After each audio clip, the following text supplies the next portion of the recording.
City of Romulus Planning Commission, regular meeting for Monday, July 15, 2024. Now in session. Please rise for the Pledge of Allegiance. Pledge allegiance to the flag of the United States of America and to the republic for which it stands, one nation, under God, indivisible, with liberty and justice for all. Item 2 is roll call. Mr. Frederick? Present. Mr. Glopfelty? Present. Mr. Long? Ms. Roscoe? Here. Mr. Krova? Here. I'm here, and Ms. Jimison, Ms. Freitag, Mr. Boboade are excused. Next item is approval of the agenda. So move, Chairman. Second. Moved by Mr. Glopfelty, seconded by Mr. Frederick. Any discussion? Roll call. Mr. Glopfelty?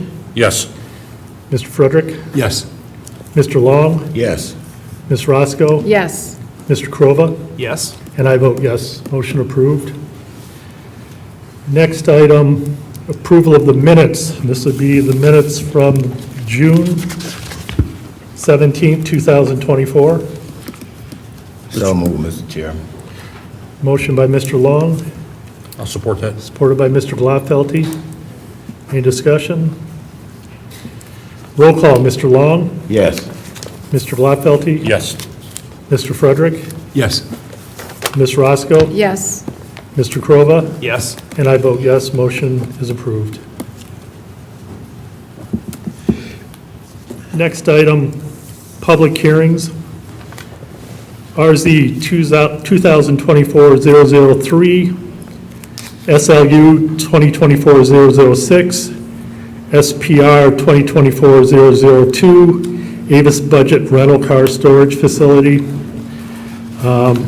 conditional rezoning, special land use, and site plan approval on 29245 Wick Road for conditional rezoning, special land use approval, and site plan. I will open the public hearing, and somebody is going to be making a presentation. Mr. Evatini. Hi, good evening, Mr. Chairman, members of the Planning Commission. I'm Carmen Evatini with CIB Planning, and we have with us today the whole team from Avis Budget who are here to either present or answer questions that you might have. We want to make sure we had everything covered, and I'll make introductions.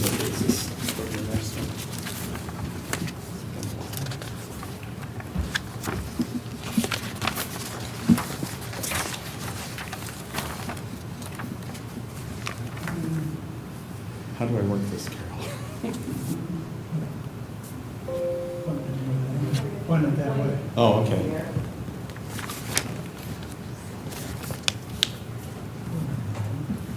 Well, that wasn't it. I'm sorry. I'll get some help here from someone. Probably should have checked it out beforehand. Got to get it back on.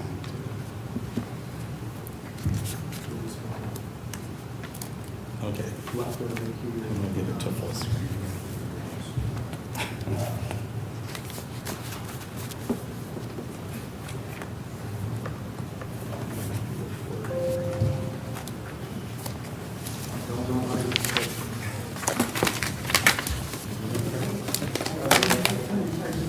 Sorry about that. You had to get full screen. Sorry about that, Mr. Chairman.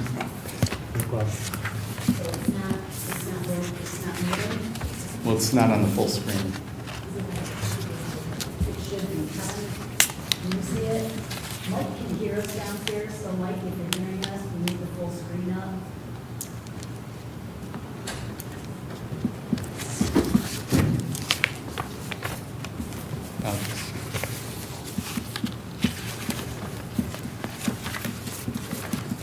Okay, I'll just, well,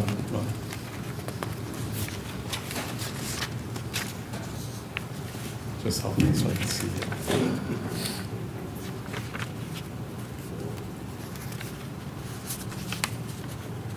Thank you. Sorry about that.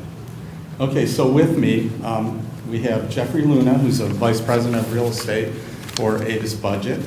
I also have Ron Robson, who's the Regional Director of Corporate Design and Construction with the company. Philip Engel, who's the Manager of Environmental Affairs. Caleb Sondergraf, who is with Kimley Horn. And we also have the two Amandas here who run operations for their facility here in Romulus. So we have a complete team here to answer any questions that you have afterwards. But first, I'm going to turn it over to Jeffrey so he can fill you in a little bit on the background of this request. Hi, good evening. It's really nice to be here. Thank you for having us. I'm, as Carmine had said, the Vice President, Head of Real Estate for Avis Budget Group out of our corporate office, which sits in Parsippany, New Jersey. Just a little bit of background about the project that we're trying to do here. We've been operating out of the Detroit airport for quite a few decades now as Avis Budget, and also actually as Payless Car Rental as well, are the multiple brands that we operate under. And we have really definitely enjoyed being able to serve the community, being able to serve mutual customers that we have that fly in and out of the county airport here, international airport, I should say. So for many years, the airport has been talking about building what we call a CONRAC, which is a consolidated rental car facility, which typically is like a large parking structure. In a lot of other airports, if you rent a car, a lot of times you're going to, Chicago's a good example that's pretty close by, multiple levels. Each of the different brands might be in a different level, and you go pick up your car, return your car to the consolidated rental center. Detroit is definitely a large airport for us. We do a significant amount of business out of Detroit Wayne Airport and want to keep it that way. The airport had talked about this contract for many years, and then recently did a study, or a parking study and a facility study, and determined that we would be keeping the surface lots the same as they are now. So if you can envision it, how it is near the airport, it's a surface lot, it's not a parking lot. So all of the different brands, Hertz, Avis, Enterprise, and so forth, we each have our kind of different brands that are spread across the properties there, kind of right in and around Lucas Road. The study that the airport did determine that we weren't going to do the facility, and then along those same lines, we actually lost access to what we call overflow spaces, which eliminated about 500 to 800 spaces that we use to service the customers there. So at a busy airport like this, we may rent upwards of 1,000 to 1,400 cars every couple of days. And so losing that many spaces to serve the customers represents a significant detriment to our business. As we kind of went down that process, we're in a really good spot now. The airport is definitely trying to be as helpful as they can with doing a rebranding of the different families. Right now, our Avis and Budget brands are separated, and they're going to be moving together, so we have a continuous operation.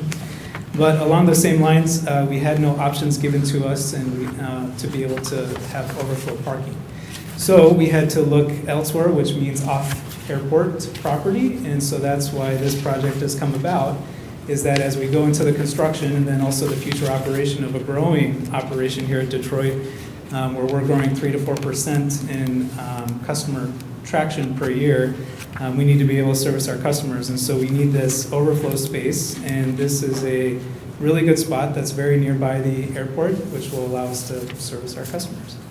So as we move into the construction phase of rebranding and remodeling our entire rental facilities, this new space, Carmen's going to be talking about this quite a bit more, but it's going to be used for staging for the construction, but more importantly, the intended use is going to be for overflow parking to support the facilities.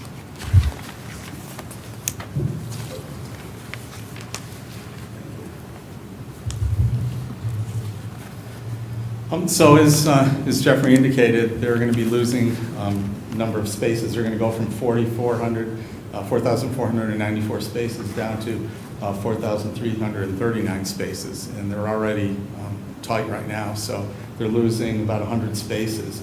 And not only is that going to constrain their current site, their current operations, but it's also going to prove problematic in the future with them as they continue to grow. So they do need some additional vehicle storage spaces. The other thing is if they can't locate off-site, if they don't have a storage lot, what's it going to end up doing is it's really going to constrict their facility that they currently have, and they're going to be, adjoining when the two brands are joining together. It's going to really be constraining the site, and our concern is, we don't want them to have, too many cars on the site at any point in time, that it becomes a hazard and becomes difficult to get in for safety reasons, especially since that is a site where there's customers present, whereas the remote facility, there won't be customers. So this lot, this property was originally the site of an ammunitions factory during World War II. And the building's since been demolished, it's been torn down, and it was acquired by Wick Development LLC and has been used on and off at different times for vehicle storage over the years. And I think it's important to note that in 1996, the portion of the property that we're requesting rezoning for, that's currently C2, was actually zoned MT2 at the time and was rezoned to C2 to accommodate a project that never came to fruition. Okay, so it originally was an MT project, zoned property. Current site conditions, as you know, it's an overgrown site, a lot of vegetation around it. Actually, the upper left-hand corner, the shot you see right there, is actually a shot from the McDonald's property. There's about 65 feet from this property line over to the McDonald's drive. And as you can see, there's a lot of not only grass, but there's also a lot of trees and vegetation over in there that actually rests on the McDonald's property too. So the project we have, it's only a 3-acre site. It's not a huge site, but it's a half-mile from their Lucas Road facility. So it's in very close proximity, so when they need cars to be transported, it's a very quick drive over there.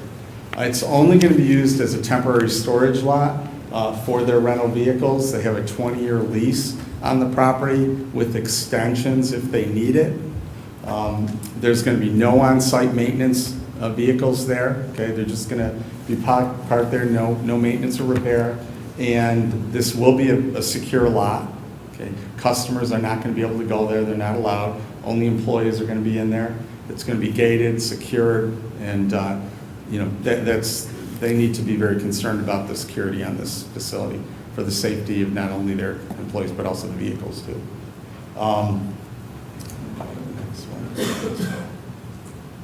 So there's a lot of proposed site improvements. We've worked with your team of the engineer, Carol, the staff, and all of your department heads and consultants, planners.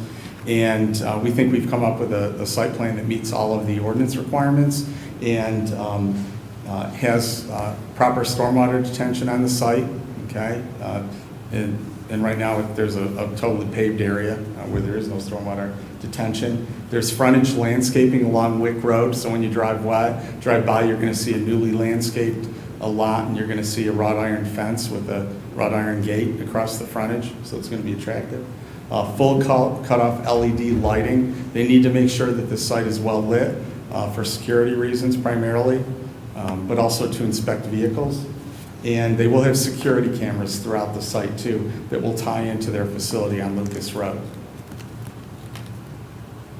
The proposed site improvements include not only are we going to have wrought iron fence along the Wick Road frontage, but we're also going to have it along the west property line, which abuts the commercial properties, the mini mart there, Checkers and McDonald's and so forth. So they will be putting in a wrought iron fence along there, and then behind it there will be this the meshing. It's mesh sheeting. It's attached right to the fencing. So there's going to be a decorative fence, and then on the back side there's going to be the mesh sheeting. And then on the other sides where there's not the wrought iron fencing that faces the other industrial properties, it will be black vinyl coated chain link with the mesh screening. So throughout the site, it's going to be, except for Wick Road, where we want to have some visibility from the road frontage for security reasons so the police can still look in there. We are going to have, it's going to be fully screened around the entire property, so you won't be able to see into it. So some of the project benefits are, as Jeffrey indicated, it's going to help them take care of current and future clients, people renting from them in and out of the airport. helps to prevent overcrowding on their existing site, which is a major concern. They are really close to their existing facility, their existing site, and it will clean up what's been a long deteriorated site. So the zoning request, you can see here, it's in your packet. The entire property will now be zoned, if it's approved, to MT. So a small portion of it on the east side, the gray portion there, is currently zoned MT, and so the remainder of the site will be zoned MT. We did submit a market analysis from Land Use USA that indicates that this will never be a good commercial site, so it does make sense to zone it back to MT and make it a usable property. The site plan and special land use approval are also going to be needed that you're going to be looking at. And then we do have waivers and variances for some of the requirements in order to accommodate this type of facility. It didn't fit absolutely neatly into the parking portion of the ordinance, where you have people parking and flying out. It's a little bit different. But the result is we're going to have new investment, and I think the important point too is because it is a leased property down the road, as market conditions change at some point in time, this could end up being a development site for something else down the road. Because there's no building being proposed, it's all site improvements. There's some point in time it could change over the use if it's no longer needed for this. This is a conditional rezoning request. And not only are we requesting that it be rezoned to MT, but we're also agreeing that this would be the only use. It's not going to open up the property to all the other uses that are permitted in the MT district. It's only going to be allowed as this particular storage lot. So it can take away a lot of the fears you might have for other uses that might be in the MT district that aren't appropriate for this site. And we also did submit a conditional rezoning agreement that's been reviewed by your attorney. It's probably going to need some fine tuning here and there after the review process and comments and decisions that are made, but we're prepared to make those changes to the agreement. Site plan review, I've already indicated that we're going to be upgrading the appearance of it, and it's going to be far more attractive. We're putting in attractive fencing in there too. And there's also going to be a sidewalk connection along the frontage that will connect their property to the east and the property to the west. So it'll help to make that connection in there for pedestrians. A special land use review, this request does match up with the future land use plan. It is in compliance with that and is a part of the master plan. And the vehicle storage has been designed according to the standards of the ordinance, which is also called for in the special land use criteria. And it's also being designed so it'd be compatible and fit in with the surrounding uses. Obviously the industrial uses are not quite as big a concern, but we put a lot of effort into looking at how can we make this compatible while it is a small site, how can we make it compatible so it's not something you'd really even see from the commercial uses that are along Middle Belt Road. So we do have some waiver requests that we're asking for. The first is there's a requirement that there be a 3-foot berm and evergreen trees on the Wick Road frontage. The berm doesn't make sense there because it will negatively impact the drainage on the site, and we've already worked with your engineering consultant on that. So we're requesting that be waived. And they also don't want evergreen trees in front because it's going to screen the view into the site, and for security reasons, they don't want that. So instead, we're proposing a combination of deciduous and ornamental trees for the upper canopy, and then on the lower end, a hedgerow along the entire frontage of the property. So what you'll still be able to see in, even though there will be screening of the site, but you'll still be able to have some security visibility in there for the police.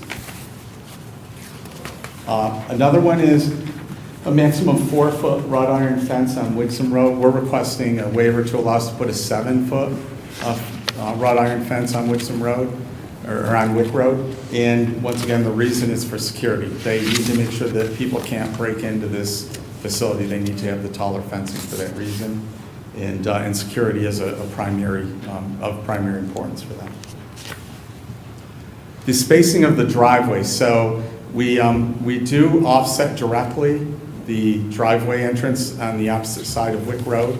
But to the west of us, there's the McDonald's Drive that comes out, and we don't meet the standard. We need a waiver of 65 feet, but after consulting with your engineers, it was decided that it's better to meet the offset on the opposite side of Wixom Road, rather than trying to move it somewhere to be farther away from the McDonald's Drive. And the McDonald's Drive, as you know, it gets used, but it doesn't get used a lot. A lot of the traffic goes through the drive-through window and it goes out onto Middlebelt Road. So it's really a low-volume drive anyway. We're also requesting there's a requirement that there be a 20-foot buffer on the western property line.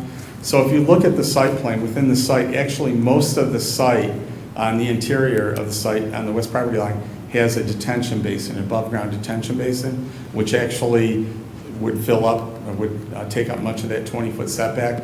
But on the rear portion of the property, on the south portion, there's an area that isn't taken up by the detention basin. So that's where we're gonna need to have a variance from that setback requirement. And there's also a berming requirement there. One of the challenges we face with this site is it's just not a very big site, okay? And if we met all of the requirements for this particular use, the way it's classified in the ordinance, there just won't be enough site left to be able to use it for what we're proposing, and for a lot of uses actually. So we do need to request a variance from that. And there's also a 10-foot buffer requirement on part of the east and south yards. We do have a 10-foot setback on part of the eastern property line, the southern property line, but not all of it. And we're not proposing a buffer. We want to have, as much as anything, the ability to have security in there. We're going to have fencing, as I've indicated, surrounding the entire property. And nobody will be able to see outside of it anyway. And once you get inside the property, there's also going to be a guardrail around basically the entire site, so that when there's cars in there, they're not going to be able to back into the fence. Okay, they would back up close to the guardrail on the interior. Nobody would see it from outside the site. We're also requesting, we're going to need a variance. We're requesting to have a maximum of 15-foot candles in the site. And the ordinance only allows 15-foot candles if you're an auto dealership. And we think that this use has a lot of the same concerns an auto dealership would have. They need to have good security, and they also need to be able to see at night, not just for security, but also to inspect the vehicles, make sure they're not damaged or scratched or whatever. But it's only off by 5-foot candles in a couple of spots.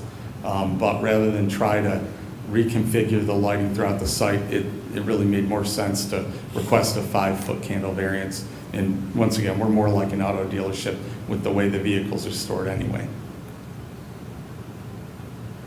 So that's our proposal, and we've got a whole team of people here to answer any questions that you might have. So anybody's got anything?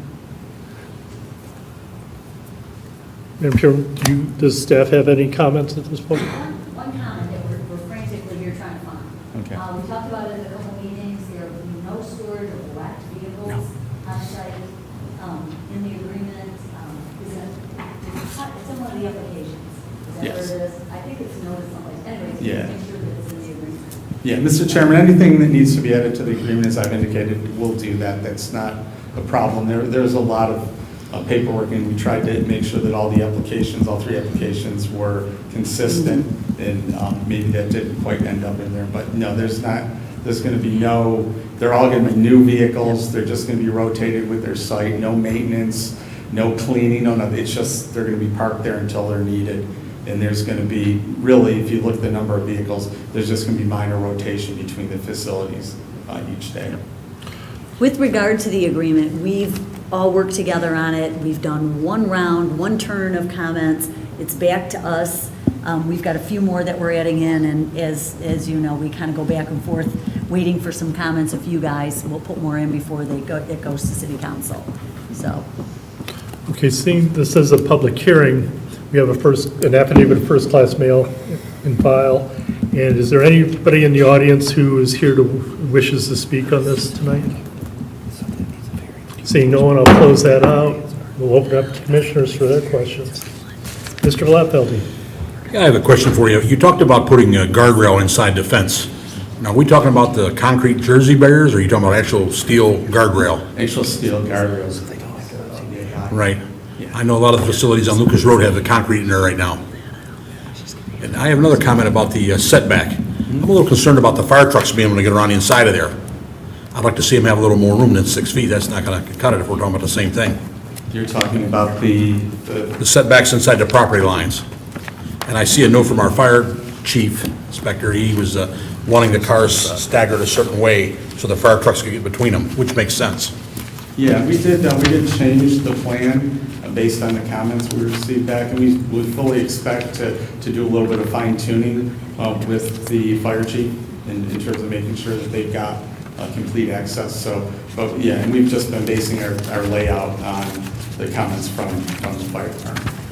Mr. Glatfelty, that was actually one of the questions that I was going to have Jessica talk to you guys about on the OHM report under variances and waivers. That's a pretty big section there, as I'm sure you read, and, questioning the setbacks as it relates to the stormwater issue. Might be good to hear from Jessica so that you guys can discuss it with the applicant.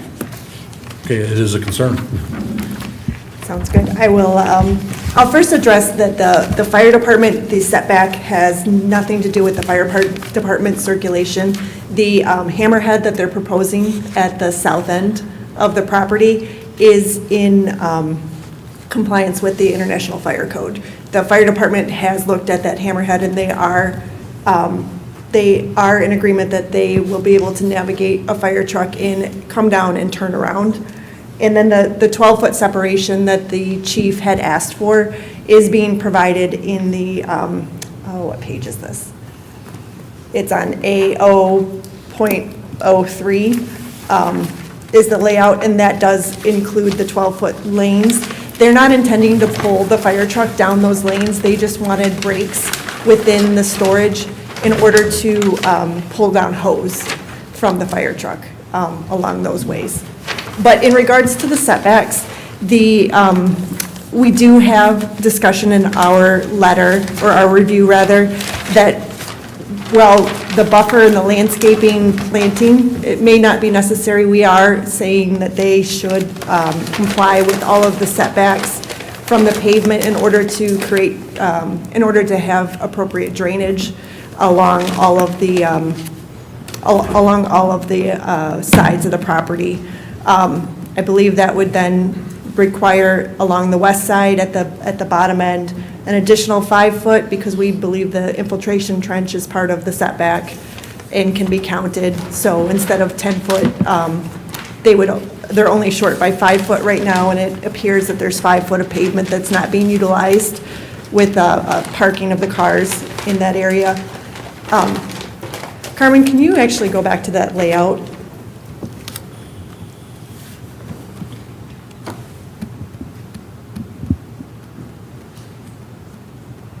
Oh, right there. Yeah, there. Yeah. So the southeast, or southwest, south of the detention basin, that setback could be created by just taking out additional 5 foot of pavement that is not being utilized by the cars that are being shown there. And then the south side, they were looking for additional 4 foot of, they were looking for a 4 foot variance, and again, we are just stating that there's too much drainage, or too much ability for the drainage to be impacted on the property directly to the south and the property directly to the east, and we are looking to have those full setbacks.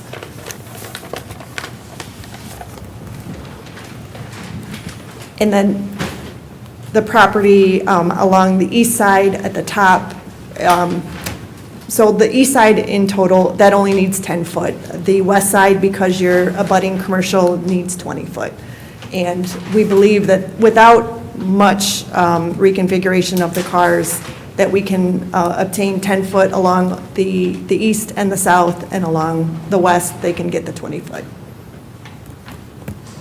Thank you.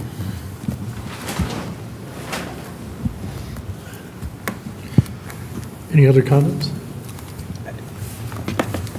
Mr. Crova? Thank you, Mr. Chair. I do have a question about this one, and it does pertain to the fire department. They wanted the fire breaks, and they are on the site plan. Is there something that keeps people from parking in those fire breaks? Did the fire chief of prevention, did he want anything in front of that, like a curb or some type of railing or something to keep people from parking in there? He reviewed this thoroughly. Okay. And there's been several iterations, back and forth with it. Yeah, I don't recall him wanting anything that was blocking that, but I know they did adjust the plan to make sure there was access and then also access in those lanes so that the fire department could actually get in through there, but he did not mention anything about having something in there to block anything, no. Okay, the only thing I would be scared about is, as time goes on, people start parking in those lanes. But if the fire chief of prevention is fine with it, then I support them. And we can, also ask Mr. Kraus, I believe, Typically, they'll ask for reviewed it too. striping. They'll ask for, Okay. striping or some sort of painting on there, just as a reminder. And then, as we've done in the hotel district, if there's any non-compliance with that, then the business itself ends up getting ticketed, so. That's a good solve. And if I may, through the chair, the fire department did acknowledge that those 12-foot breaks would also allow them to maneuver the cars in and out as need be, depending on which car that they needed. So there was not an intention to block traffic from using those 12-foot lanes. Well, that makes sense. Then they can get vehicles parked a Yeah. little deeper out of those breaks. Okay. The other one too is, I did read it, but I just wanted to confirm that there's no use of a tractor trailer because, No. that's Yeah, the it's- main thing. Yeah, Mr. Chairman, it's just going to be driving vehicles between the two facilities, and they're all new vehicles. No. Yeah, because it's going to go to a conditional rezone for MT, but it's conditional on automobiles, not tractor trailers. Oh, yeah, you're talking about the big truck. Oh, yeah, no, they're not. They have no desire or need for tractor trailers there. Okay, thank you. Yeah, you're welcome. Through the chair, I do have one question, if I could. So this is going to be used, new vehicles and vehicles that are currently in the fleet that are just getting rotated for multiple purposes. When you receive delivery of new vehicles, all delivery will be done at the main lot, because when we have like the gooseneck trailers delivering vehicles, we've had issues in other areas where they're blocking traffic with hazards, offloading in the main, roadway, and then driving those vehicles into lots. And on Wick Road there, that would be, especially with a lot of the petroleum traffic and truck traffic across Wick. So just making sure that the reception of new vehicles wouldn't be occurring at that lot, and it would happen on the main part of the airport, and then you drive those vehicles over separately.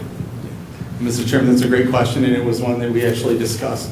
All loading and unloading takes place at their facility on Lucas Road, and they check them in there. So the only way to get vehicles in there will be they have people that will drive them between the two facilities. And to piggyback on that a little bit, the gate that you put in, that's a sliding gate, is it a remote-controlled operated gate? Or is somebody going to have to park, get out of the car, open something up with a padlock? Because I picture you guys caravanning 5 or 6 cars and then having cars sitting out in traffic while somebody runs around and jimmies a lock and that concerns me.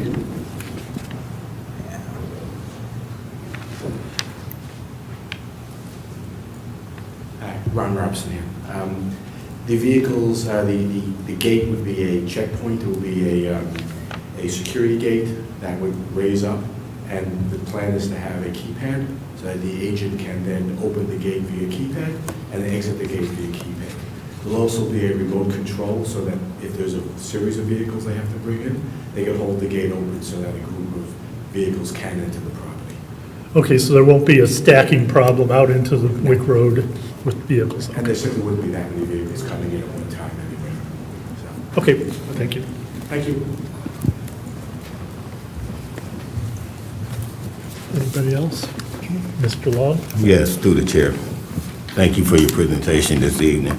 Just have a couple of questions in regards to the possible contamination on the site. Has you addressed that issue at all?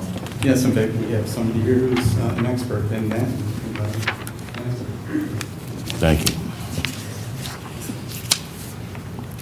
Good evening, I'm Phil Engel, Manager of Environmental Affairs for Avis Budget. We did do due diligence on this property, and what we did find is that there were soils contamination, but when we do the installation of the stormwater detention basin, most of that will go away, and it'll basically just mean an incremental cost in the soil that gets disposed at the property when the stormwater detention basin goes in. Okay, thank you for that answer. And another question in regards to, there would be no fueling on this site at all? No fueling, no maintenance. And when, no signage at all for Avis or any other budget or anything? It'll be in the script. It'll be just a description of the. I'm sorry. Just a description of the address will be at the property, no signage. Oh, okay, all right, thank you. And when those mesh protective security fencing is starting to get battered and worn, is there a maintenance timetable on those to replace them, or how does that work? You know what, in other communities, we've asked that they be used, and they've been used. And frankly, in the past, I think probably 10 to 12 years ago, one application, they're still up and they still look brand new, and there's been no problem. So it just depends on, you know, if they're installed properly, they should last a long time, and they really continue to look new the whole time. It's not like they fade, like when you have slats in chain link fence, they used to fade. Yeah. But the mesh seems to hold up really well, and they're so concerned about the security end of things that if one needs to be replaced, they're going to replace it because they don't want people to be able to see it. Thank you. No other questions, Mr. Chair? Go right ahead. No, I say no other questions. What's that? You have a question? Yes, I do. Okay. Mr. Long, that was a question that we had as part of this, and Jeff, didn't you comment that during building review, you would look at the materials specifically to make sure that, you know, could you express the same concern? Yeah, because there are different forms of mesh, and there are some that do last a long time if they're installed properly. And then we also talked about what that maintenance would look like if they do start to fray, or if a bunch of wind or something hits them and they start to fray and look bad, how that's going to work. But that was something that we were going to work through as we move, you know what I mean, Yeah. they moved into the construction phase. Of course, thank you. Just a quick question through the chair. Based on the Chief Allison's report, it mentions relocate north hydrant closer to entrance by gate for fire department operations. That's not going to impact, is that an additional hydrant or moving a hydrant? It would be moving one of those hydrants, one of the two hydrants there. Okay. So, That wouldn't impact anybody else up and down that stretch? no, it would not. Okay. That was my question. Thank you. Any other questions or Yeah, comments? Mr. Chair, I do have one other question in regards to this rezoning. Now, since this is going to be a rezoning, and it has to do with the airport properties, how does that work with the agreement with taxes and all that in regards to that property? Could you address that, anybody? Yeah, I can. So this is off airport property, even though it's going to be used for airport's use and extra or ancillary use. So it'll be taxed just like any other regular Romulus property. Yep. Thank you. Mr. Chairman? Yes. Mr. Chairman? Yes. Yeah, even though they're not putting up a building, this is over a $3 million investment for them. It's a pretty substantial investment, so there will be property taxes paid on it. Okay. Anybody else? We have three motions that we have to make. One is we're recommending to City Council conditional rezoning, special land use, and site plan. Mr. Chairman, Grover? I'd like to make a motion about the conditional rezoning. I'd like to make a motion that the Planning Commission recommend to City Council approval of the conditional rezoning request for RZ 2024-003, Avis Budget rental car storage facility to rezone 2.6 acres of 29245 Wick, lots 4 through 6, subject to the 4 comments in the planning summary. So motion by Mr. Crova, supported by Mr. Frederick, to approve conditional rezoning, or recommend to city council approval for conditional rezoning for RZ 2024003, Avis Budget Rental Car Storage on 29245 Wick Road, lots 4 through 6, subject to the 4 items listed in the planner's report. Any further discussion? Roll call vote. Mr. Crova? Yes? Mr. Frederick? Yes. Mr. Glapfelty? Yes. Mr. Long? Yes. Ms. Roscoe? Yes. I vote yes, the motion passes. Mr. Chairman, I'd like to make a motion for the special land use. Okay.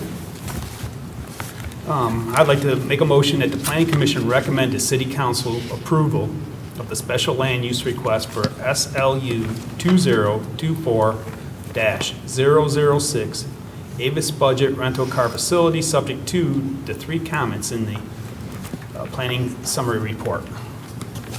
Second.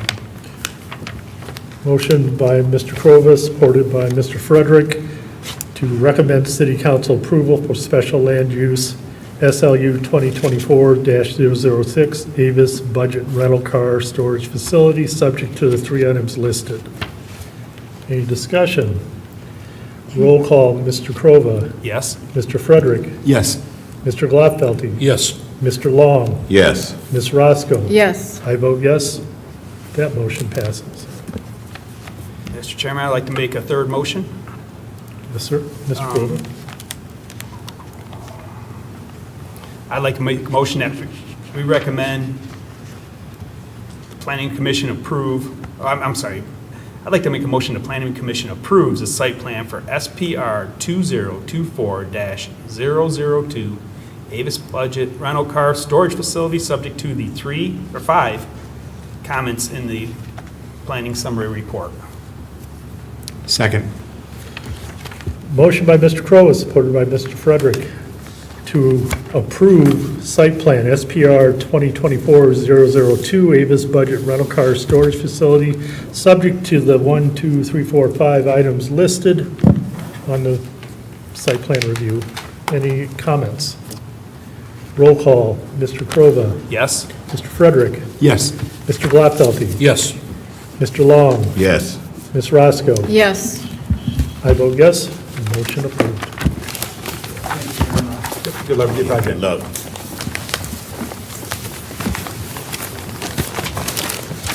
I may do a little bit of housekeeping here.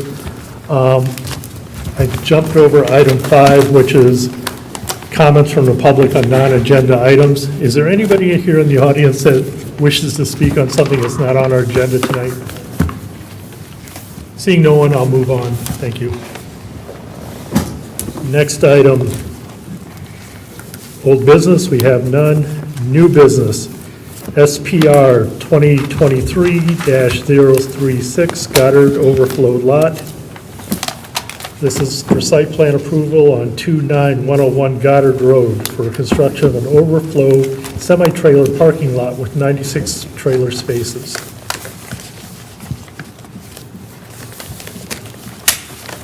Good evening. Could we get your name and address? Michael Brock with Tennessee Engineers. We have another overflow lot in front of you here tonight. This one is for trucks and trailers. It's a 4.77 acre parcel of property. It's on the south side of Goddard between Middlebelt and Harrison. It's currently zoned NP with all the surrounding properties. They're also zoned NP. There's trucking facilities on the 3 sides of this property. Alex, who's with me here, he's the owner. He owns a trucking company in Taylor, on Inkster Road in Taylor, and he is out of room. So he would like to use this property as a kind of an overflow lot when he has trucks and trailers that are not being used or not, making deliveries, things like that. He wants to be able to park them here. Currently, there's no plans for any employees at the property, but there's possibly in the future. That's why we're constructing a building with a few small offices in there with restrooms. The restrooms will also be open to the truck drivers that come in and out of there. The building is, well, I guess I can, what do you here?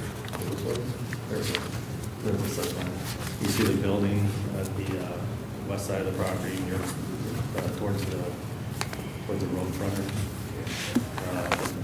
Property, the building will be serviced with water and sewer. We have a storm system that runs along the length of the property, going down the center, that drains into some underground detention. And then ultimately discharges into the county drain that is along the rear of the property. The frontage. Frontage will be landscaped with a 5-foot tall berm, heavily landscaped, and then some landscaping along the east side of the property as well. We are requesting 3 waivers. There's a driveway access spacing waiver. We are, I believe it's slightly close to the drive across the street. It doesn't really meet the spacing requirements, but you can see the configuration of the driveways, both on the north side and the south side. Kind of, it's to have access to this property, you know, we would need that waiver regardless. We also have a waiver in the front of a 40-foot green belt instead of 50 feet. We did raise the berm height from 4 to 5 feet for the ordinance requirements and have it heavily landscaped. And there's also, the third waiver is to not require landscape buffer along the sides and rear of the property, since it's all adjacent to existing trucking companies and similar zoning, empty zoning. That's about it. We did, I did revise the turning radius for Chief Allison's request. We do have to figure out a space for a fire hydrant in the rear for his request as well.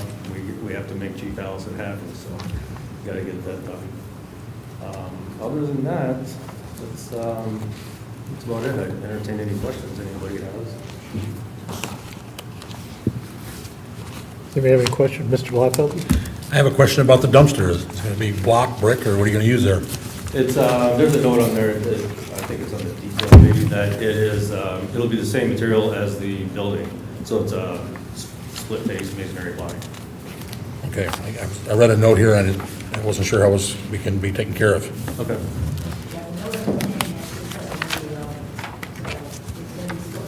Yes. Yep. Thank you. I did revise the plans for our latest ARC meeting discussions. I do have a single dumpster detail instead of the double, you know, just to clarify things. So it will be a single dumpster. You're aware of all the comments on the summary report, you know, all outstanding taxes must be paid, all Yes, the... and what they have been taken care of. And then, as far, you've requested the waiver for all your waivers have been requested and set up. Because there was a comment in here that the waiver had not been requested for driveway spacing, but I assume that's been taken care of now. Yeah, we are requesting that. Yeah, and I know, I can't zoom in here, but this is an updated site plan, and there's a waiver request right there beside the legend that have all 3 waivers on there. The other question I had was, all the trailers that'll be stored there will be functioning trailers. You're not gonna, I just hate to see a bunch of broken down stuff being shoved in there, and it starts to look like an eyesore. Right, correct, yeah, trailers will be in use, so, and correct me if I'm wrong, but in your other facility, you have maintenance and things like that over there, so. Right, No maintenance here. No maintenance on the property, they'll all be functioning there. Okay, that's all I have. Anybody else? Go ahead, Mr. Frederick. Question through the chair to OHM, Jessica. Yes. On page 2 of your report for stormwater management, you had concerns due to the elevation of the Sexton Kinfoil drain. in relation to the proposed invert elevations of the stormwater system. Can you elaborate more on that, please? More so than anything, we were bringing it to their attention that there may be the need for a private pumping system rather than flow by gravity for the stormwater system. That would not change necessarily the layout of the stormwater system or the site in itself. It just is, it does add cost to the development that they would need to be aware of. So if they are not able to, they're going to want to get rid of their stormwater as much as we want them to. So if they are not able to discharge via gravity flow, they'll have to look into a pump station. And that's something that would be addressed as? Correct. Okay. Yep. Thank you very much. That answers my question. Yeah, and just to add on to that real quick, we did submit to Wayne County, we submitted the application and plans to Wayne County, and we have received a review back from them. So we're working through some of those changes, you know, with just some minor calculations, what they want to see different, that kind of thing. But yeah, the pump never got raised, that question never got raised. Thank you. Yep. Any other questions? Mr. Krova? Yep, I did have some questions. It's pertaining to the fire department and Chief Allison. He did have a couple of things that he marked up, the circulation, and then also, it was the water main. Have those all been addressed since his report? We did update the circulation plan. You know, we haven't formally submitted these revised plans yet. We want to, you know, take all of your comments and all of these comments and submit a final set, you know, to the planning department for, you know, I guess for stamped approval. Okay.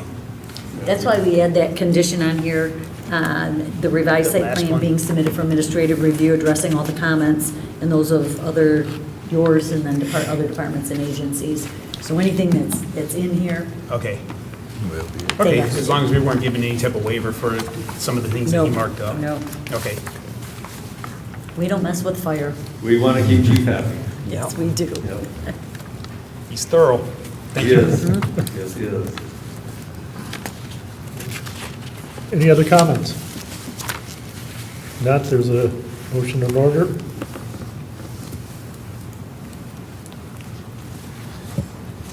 Mr. Chairman, I'd like to make a motion. Mr. Krova? I'd like to make a motion that the Planning Commission approves SPR 2023-036 Goddard Overflow Lot at address 29101 Goddard, subject to the 4 comments in the planner's summary report. Second motion.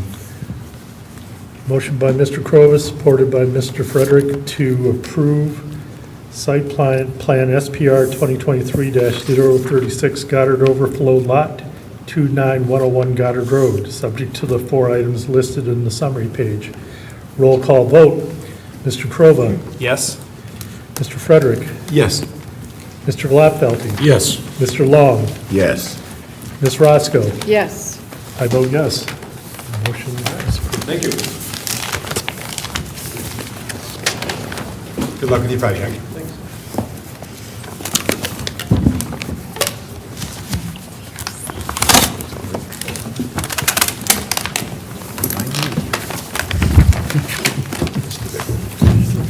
Yeah.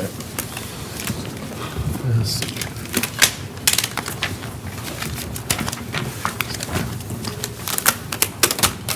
Next item, SPR 2024-003 Romulus Trade Center Phase 2. Good evening. My name is Jason Mulvey with North Point Development. I first just want to thank the city staff, planning commission, of course, for all support over the past few years as we've developed our first phase of Romulus Trade Center. I'm here in front of you tonight to request site plan approval for our second phase of that development. And also share a thorough update on where we're at in regards to the entire project. So I'll kind of go through bulleted, everything from retail, our initial rezoning agreement we agreed on back in November of 2021. And then, first I just want to show this video here. So on your screen, you'll see in the bottom right-hand corner is a real-life video that we took about 2 weeks ago of the site and how it stands right now. And the larger picture there is running we put together back in 2020 or so, kind of us projecting what the site would look like. So I just wanted to share this kind of up front here just as a visual for you all to see how everything has turned out over the past couple of years and what we had originally proposed in the rendering. Personally, I think it looks like a lot of the foliage, the landscape is coming in great. Obviously, with some of the warmer temperatures we've seen in the past few weeks, it's been holding up pretty well. We know we're going to have to do some overseeding. We always do in all our developments the first, second, third growing season. So we intend to do that here in the fall when temperature drops a little bit. We get some more rain in here. So I just wanted to share that. So like I mentioned here, I'll hop to this third side here just to show you some close-up pictures of the progress here. So this bottom left picture here is our 3 industrial buildings there. So that's an aerial view we took that was back in April of this year. That sheets picture on the top left is the current state that picture was taken this past Friday. So they've been moving really fast there. And then on the larger picture on the right is just a close-up of the landscaping berm. So this is indicative of what has been installed throughout the entire perimeter of the site, 200 acres there along Smith, Vining, and Wick, respectively. So just wanted to share that. It's coming in great and filling in. And just keep in mind, too, this was planted over, some portions were planted 2 years ago, some even as recent as this past March. So still a lot of growth maturity to come here in the next 5-10 years, and those trees will really come into full color. So I just wanted to provide a full update here on where we're at overall. So first, just hitting on the retail. So obviously I mentioned sheets previously on the previous slide. So they're at the corner of Wick and Vining there. This is a long time coming. We had another user planned for this site. We were left at the altar kind of at the last minute. And through the efforts of staff and Kevin here, we've been able to really rally and find somebody to come in there, which is Sheets, and they've been a great partner to us, and great neighbors so far, and they've really made well on the promises they've made so far in their construction timeline. So they're planning to open here this fall, September timeframe. And just east of that is you can see that Tesla emblem there in front of Planning Commission last month. So they're working through approvals and design now, and they're hoping to get started right away. So I know they're excited to be here at Romulus and neighbors with their friend Sheets. So then just continuing on there east, Premier Hospitality has 2 brands of hotels they're proposing. So we have the Residence Inn there by Marriott and the Live Smart Studios, which is a Hilton brand. So that's who we have there. So just kind of wanted to give you that update, and we're still really out there trying to turn over every stone we can to get some food and beverage in here. We think that's what this corridor needs, and just with Sheets coming online here in the fall, Tesla moving in, and more leasing activity in our industrial area, I think we're going to reach a critical mass here where we can really snowball and bring in some retail users that we can be, not that we're not proud of them now, but have some real food and beverage in there and kind of make that retail corridor flourish. So that's the update on retail I want to give, and happy to answer any questions on that at the end. So on the leasing aspect, I'll skip to that as we're talking about tenants. So we have one building full, building 2 to Siva Logistics.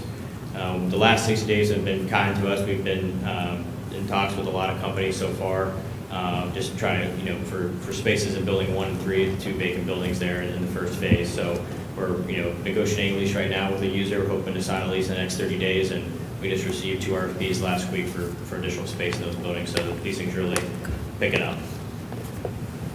And I'm going to skip to then this slide here to give an update on the CRA. So we put this on here just to kind of give an outline and illustration of where we're at and all the requirements that were put forth back in November 21 of the CRA. So right now we're in compliance with all of the stipulations here. I do want to bring your attention to the 2 line items that show a September 30th, 2024 date for completion. That's related to the retail connector roads that are going in between Wick Road and then Trade Center Drive. So we're fully intended on putting those in, and after some detailed conversations and kind of master planning sessions with city staff, OHM, we've come to an agreement that related to the stormwater there. So, in order to build those roads, we need to have drainage for them. And it really makes sense to have the drainage included with retail drainage. So just the unknown right now where how to size the retail detention basins, it just doesn't really make sense to build those right now without a user identified and, a site plan that can, allow us to design those detention basins accordingly and most efficiently for the site. So we're actively in conversations with the city and all the staff here to establish a timeline for that improvement to go in. But I just wanted to kind of bring that up to your attention here. So this introduces the entire master plan, including phase 2, which I'm here for you, for you tonight. So this slide really outlines the entire master plan. The retail corridor on the south, which I described in detail already, is there. And then, the blue highlighted area is really where it is phase 1. So those are the 3 buildings that have been built over the last 2 years or so that are completed now. We'll see them being moved into building 2 for your reference. So phase 2 is just to the east of that there, 3 additional buildings, similar in size to the first phase. One thing I do want to note here that's important, it is in the original master site plan that we had presented in 2021, we had 7 buildings here, and now we have 6. So we had to lose 1 building, we lost some square footage, and that was related to a requirement given to us by the state and Eagle on the wetland mitigation process that we've gone through with them over the past year. So as you see on the east side of that site plan there, all that green space is preserved wetland areas and wetlands we've created over the past about 6 months. So that's part of the permit we have with the state. And there were additional areas of wetlands that we had to preserve and put a conservation easement over. So with that said, we had to do a little bit of a reconfiguration of the site plan. This is what we came up with, a 3-building plan that builds around the preserved wetlands and then allows us to make efficient use of the site, but also maintain all the amenities that we have in phase 1. Speaking of amenities, sidewalks, I wanted to bring this up. So this is the internal sidewalks is something that's important to us in all of our parks, but especially here, the connectivity to the retail area, to the detention basins. One thing I do want to note here that's not really, doesn't really call it out very well, but we do have an 8-foot path around the entire site, all the way from Smith, Vining, and Wick Road. So those aren't highlighted on this, but they have been installed. They were installed with phase 1, and they do connect to a path that goes around the basin in the bottom right there. So the yellow is what was installed with phase 1, and then the orange there is obviously the phase 2 internal pedestrian walkways and how they're going to connect to Wick Road, the retail corridor, and then also phase 1. This is a zoomed in picture of phase 2 and the landscaping specifically. So the landscaping that was installed with phase 1 is not called out here deliberately to show what new landscaping will be installed as phase 2. So all along Smith Road there at the top of the screen, there is a 6-foot berm there with landscaping that's similar to the picture you saw in the beginning of the presentation. That's all, it's been installed. There's berms already around building 6 and building 5 respectively. But all these new green bushes and trees that you see here that are kind of popping out at you, those are the ones we're going to be proposing to install with phase 2. So not only do we have phase 1 landscaping that's already been installed, we have additional landscaping going in with this one as well. And there's a little bit of a graphic here just showing, the amount of trees we planted. We're planning to plant in phase 2, and then the total for the entire park there, almost 2,000 trees. So this graphic is related to a waiver we're applying for a trailer lot north of Building 6. So this is considered a front yard, and as I mentioned previously, due to the reconfiguration, due to the Eagle requirements with wetlands, this truck court here was moved from Building 4 to this north side of Building 6. So that's really the main genesis of why this has moved here. And then this graphic here, and I have one more following this to kind of show the sight line on how this will be screened, but the blue callouts there are the new landscaping I mentioned will be put in with phase 2. So there's 3 separate areas where we have trees, going to be additional tree and plantings we put to screen any trucks or any trailers to be stored there. You know, we also have that light green area right by Smith Road. That's the existing berm that was installed, I mentioned previously, with all of the landscaping, bushes, trees, everything that's been on stuff installed that, you know, as of today. The dark green is the wetland conservation easement area, so there is a large swath of easement that's between Smith Road and this parking area. And then the red lettering there, or the white lettering with the red background, is showing the sheer, the sheer distance from the road that this parking is. So it's 450 feet or so from Smith Road to just the back edge of that drive there. And, you know, certainly any trailers that would be stored there will be closer to the building. So, and to further illustrate this and kind of make it come alive a little bit better, this bottom portion of this drawing is the sight line. So this is a graphic that shows what someone would see from the road if they're sitting in a car driving on Smith Road. So on the far right-hand side, you'll see a little depiction of a car, and that orange dotted line is pointed at an angle back towards the building there, which is on the left side of the screen. So immediately you'll recognize that the sight line is, you know, inhibited by a tree line, and then it also actually hits the top of that 6-foot berm. So if you're sitting in a car, you're not going to be able to see over that berm is really what that's telling you. And then also just the angle in which you're sitting and the proposed elevation of the drive there and the also the storage lot. You can't see, you'll be seeing over top of any truck trailers that be stored there for for any duration of time. So additionally, you kind of the top picture there kind of shows where you're at as you move across the sight line, and those additional landscaping items that we're putting in, are to help screen the lower aspects of the sight line. So with that, obviously wanted to thank everybody for the support the last 2 years. Looking forward to 2025 and beyond, and happy to answer any questions. Have a question, Mr. Moore? Did you have a question? Yes, I do have one question in regards to the, thank you for putting phase 1 and completing that, first of all. Very nice looking building and everything. My question in regards to the walking path around the facilities. I can see our residents using that area as a jogging area, a dog walking area, and everything else. Will there be benches along those pathways or anything, or will there be something like I don't know what you call, I don't own a pet, so. Yeah, so I don't know what you call them, dog. The pet waste disposal Well, centers or whatever you those want to call them. things, yeah. We do have a number of those installed in phase 1 already. There are benches periodically installed throughout those blocking paths in phase 1.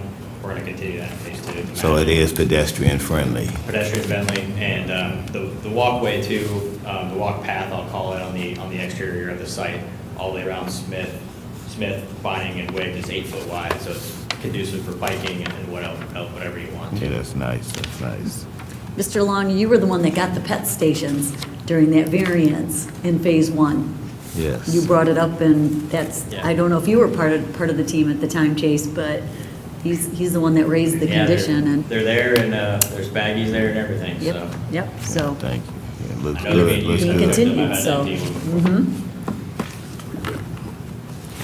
That's all, Mr. Chair. Thank you. Just a couple of questions. Number one, I compliment you on the landscaping. What we have right now looks very nice, and I don't really have any issue with the screening on Smith Road. I think it'll do the job from what I can see here, what I've seen already. Right. Are there any plans for any other amenities? At one point, we were talking about a park area within the development. Not currently proposed. We're really open to doing anything at this point. I think we have one thing that we've done, and I've seen SEVA use them a lot, is we haven't done this kind of a trial thing for us to do, and it seems like they're being received well by our tenants. Is on the corner of all four corners of each building, we have a little park seating area for lunch. It's an outdoor bench area. They have tables, picnic tables, that people are using while they're on their lunch break or after hours or whatever. Those seem to be being used by SEMA quite a bit, our tenant in building 2. And then a combination of that, and I think as we've talked with retail users down in the corridor, I know it's a focus of our teams to bring in other uses besides just, their main function, right? So if it's Tesla supercharging, what else are they bringing? Or if it's sheets, they have other amenities, and I think that's a focus of ours too, to bring it in on the retail corridor and any other users that come in that they can.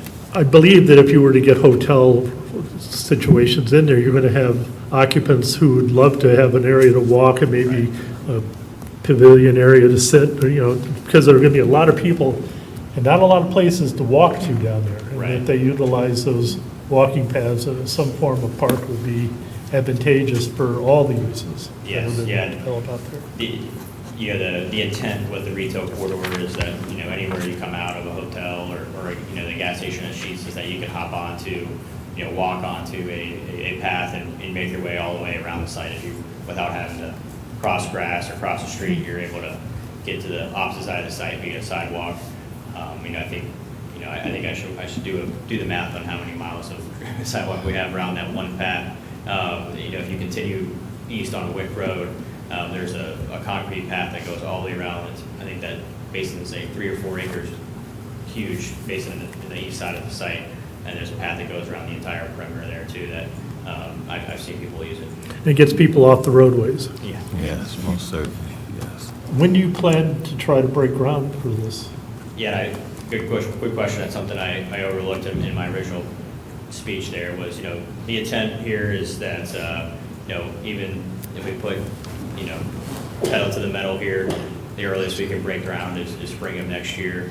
The intent of this is to kickstart the permitting process for us with the county and the state for this phase. So this is the first stop of many for this phase, and our intent is that we see leasing velocity picking up over the last 60 days. We just want to be in a position here this time next year if we are able to build another building, we can do that. Okay, thank you. Any other questions or Yeah, comments? Mr. Chair, I do have one other comment. You say the phase 1 is 100% occupied, but I'm surprised I don't see a whole lot of truck traffic. What do? They operate when I'm asleep or what? So the phase 1 is not completely occupied, it's just building 2, which is Building 2, okay. 350,000 square feet is the only building that's currently occupied right now. Okay. So that's why we're not proposing to build the next building right now.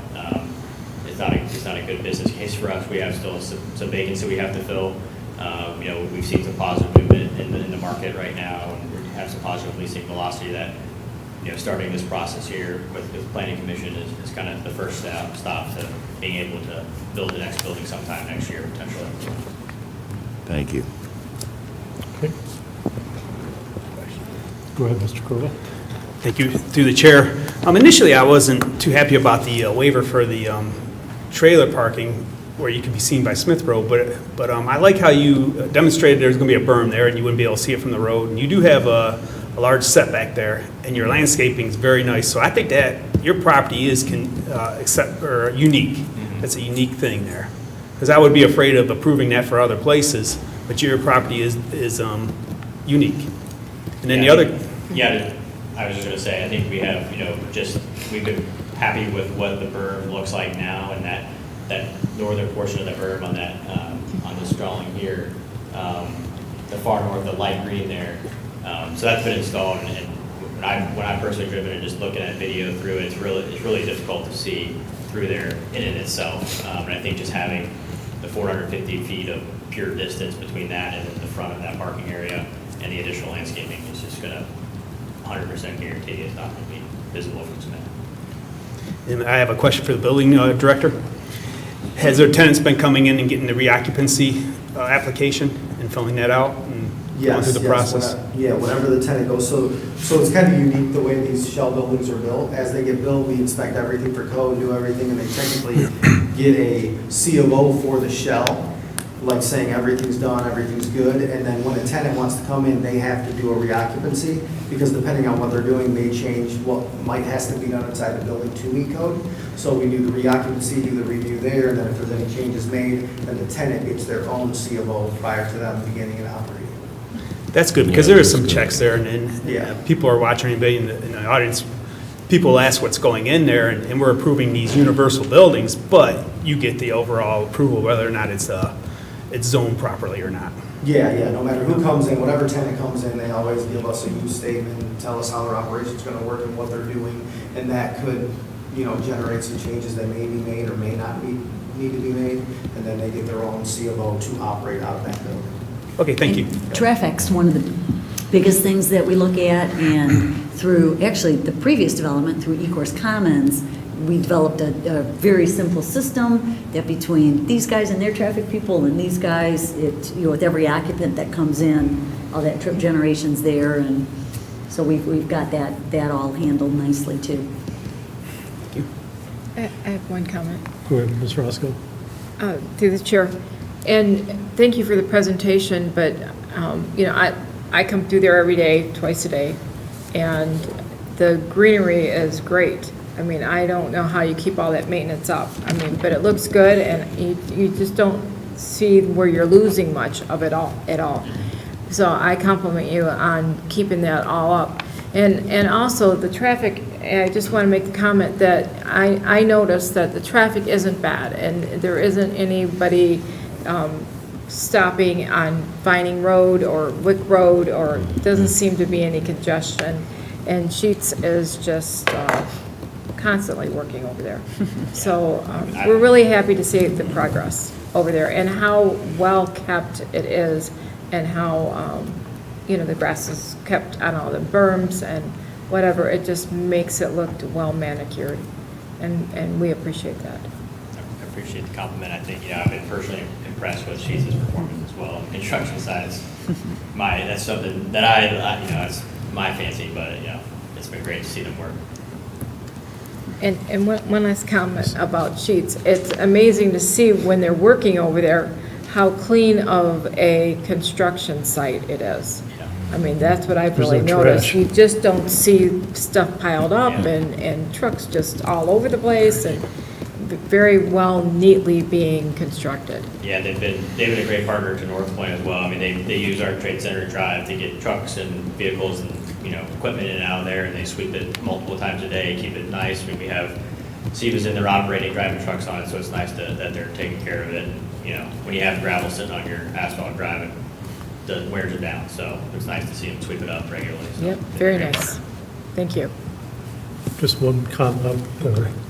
Is that, when I look back at where we started with North Point, and it was like these massive million-square-foot buildings and a piece of asphalt around the outside, and to where we've come to with this campus-like feeling, with the landscaping, with the architecture.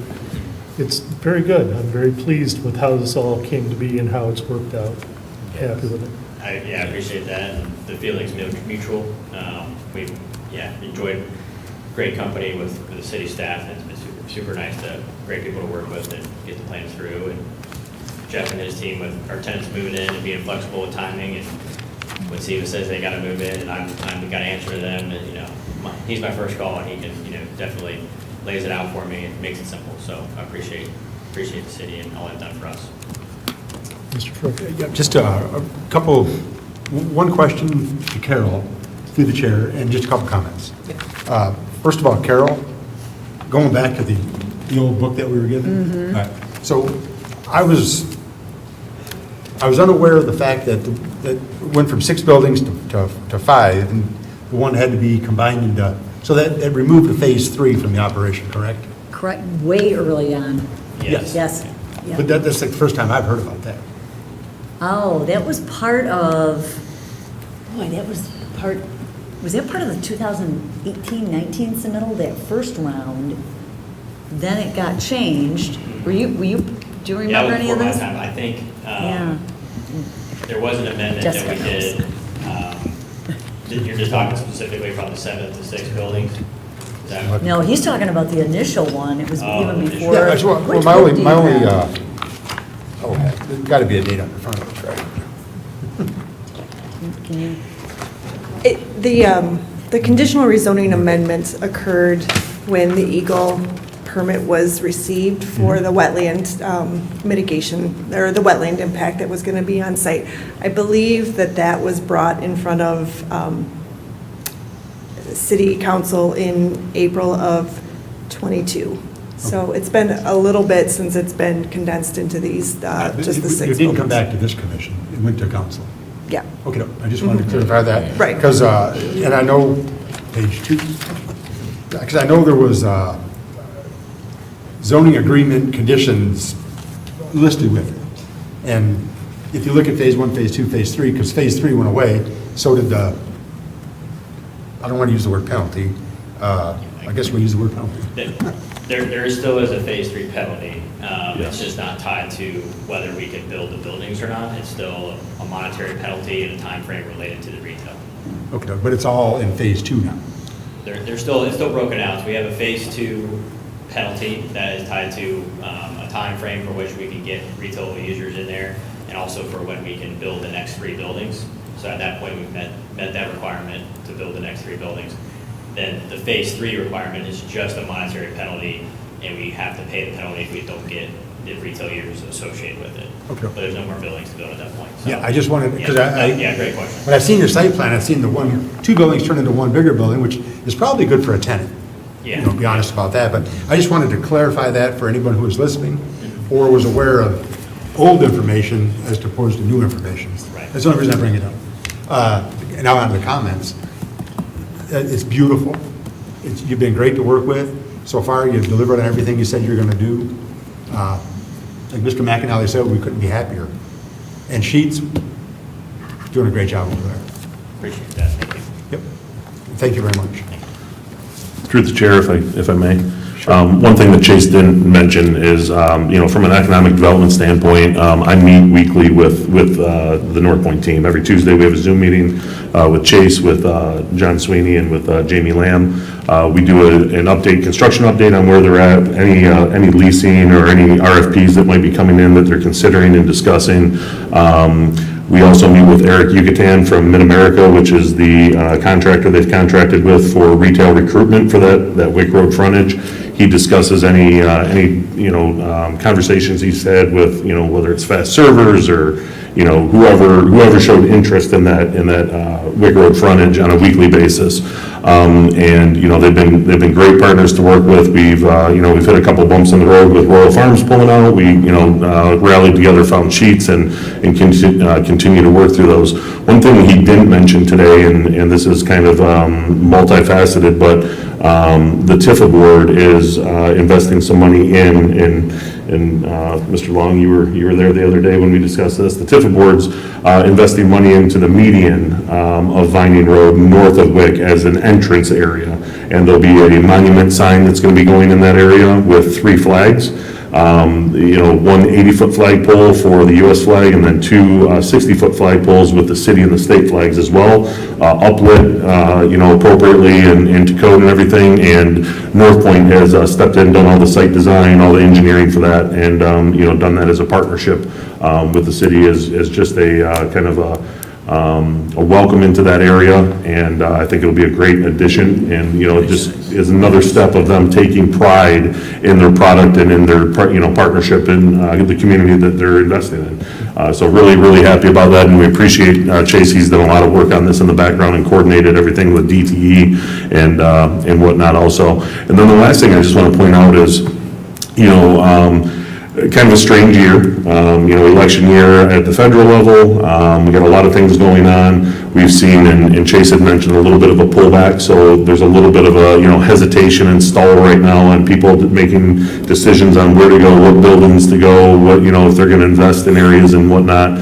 And even with that, we've still continued to see interest in this area, which is good. When I'm down at SEMCOG and we're, I sit on the Economic Development District that they just established through SEMCOG, and DTE reported last month that they're down 38% for site requests as far as new construction site requests this year since January 1. So that is a pretty significant pullback from where we were a year ago. But when you build buildings this size, there's a time period when they're up and they get their final C of O for market absorption.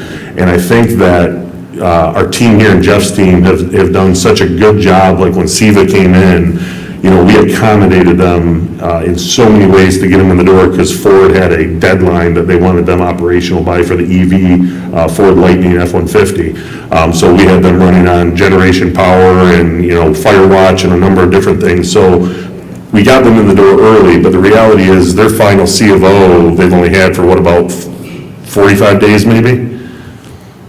Their final CMO, I believe they'll probably have Thursday. Oh, so they don't have, I thought you had already issued it, maybe it was the TCO I was thinking. They've gotten a bunch of stuff done, but the final will probably be by the end of the week. Okay, so my point is we've heard multiple times through the community, like, oh, they've built these buildings and they're just sitting there, there's nobody in them. Well, they don't even have their final C of O yet on some of these buildings. So, that just goes to show the creativity that Jeff's team has gone to make sure that we get the right tenants in there when the opportunities present themselves. So, just make sure people know that when they go, oh, we've built all these big buildings and nobody's going in there. Well, they're built, but there's a lot of other things that go on before you actually get to put a tenant in there. So I just want to make sure you guys are aware of that, because you're out in the community talking to the citizens, and you hear the same things we do. So, thank you. Anything else? You said? There's no other comments. Motion is in order. Mr. Chair, I'd like to make a motion. Mr. Crova?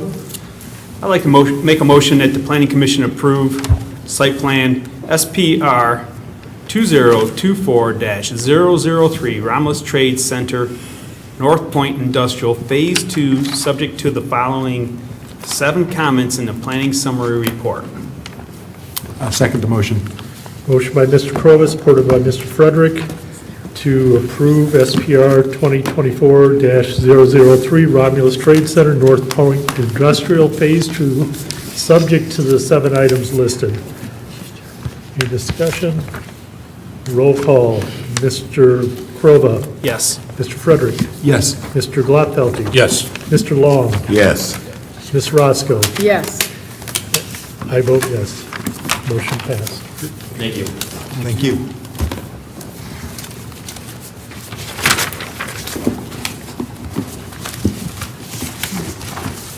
Next item we have, agenda over here, Buck Oil, SPR 2024-010. Robert Montepani and Craig Patrick from Buck Oil. Good evening. Good evening. Thank you for being here. Hearing our ideas. Through the chair, if I could, just to kind of preface you guys, we started meeting with Bucks and their team a few months back, and they were proposing this use on this old school piece of property on Beverly Road, and through it and talking with Bob and their team and figuring out what this use was, what we found was there's not really a pinpointed spot in our ordinance that exactly raises this use. It's a low impact use. Everything's done inside a building. The property they're looking at is an M1 piece of property.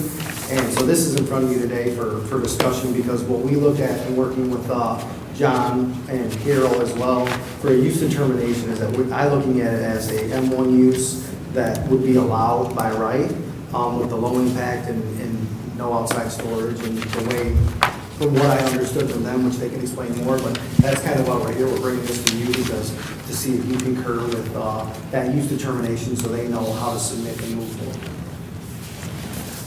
If I may, in the past, how similar is this to what was done in the original site, Buck Oil site? This operation that you're proposing? It would be completely different. But is it, as far as risk or hazard, it's similar? I know it's a different process, you're separating oil. So it's all non-hazardous water and oil mixed together. Currently, we're taking into Dearborn and to E-Course in Detroit, and then they are treating it, reclaiming the oil out of it, and then sending the clean water back into the sewers to go back to the public. And that's what you're proposing to do at this site? Yes. Because I know the Steve Buck's site, I mean, I went to Hayti with him back in the day, and so that's been in this community for a long time now. It's a non-conforming use as it stands right now. So we're taking an offshoot of the similar use. It's a different process. but we've not seen anything that I am aware of as far as issues with that original use. No, we've seen no issues over there. Right.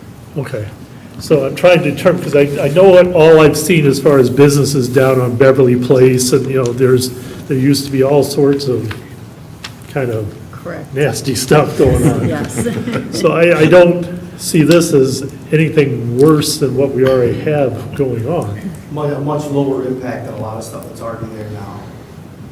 From looking at it, going through and discussing with them on what the use is and what it actually looks like, a lot lower impact, cleaner use than a lot of things that are actually in use there now.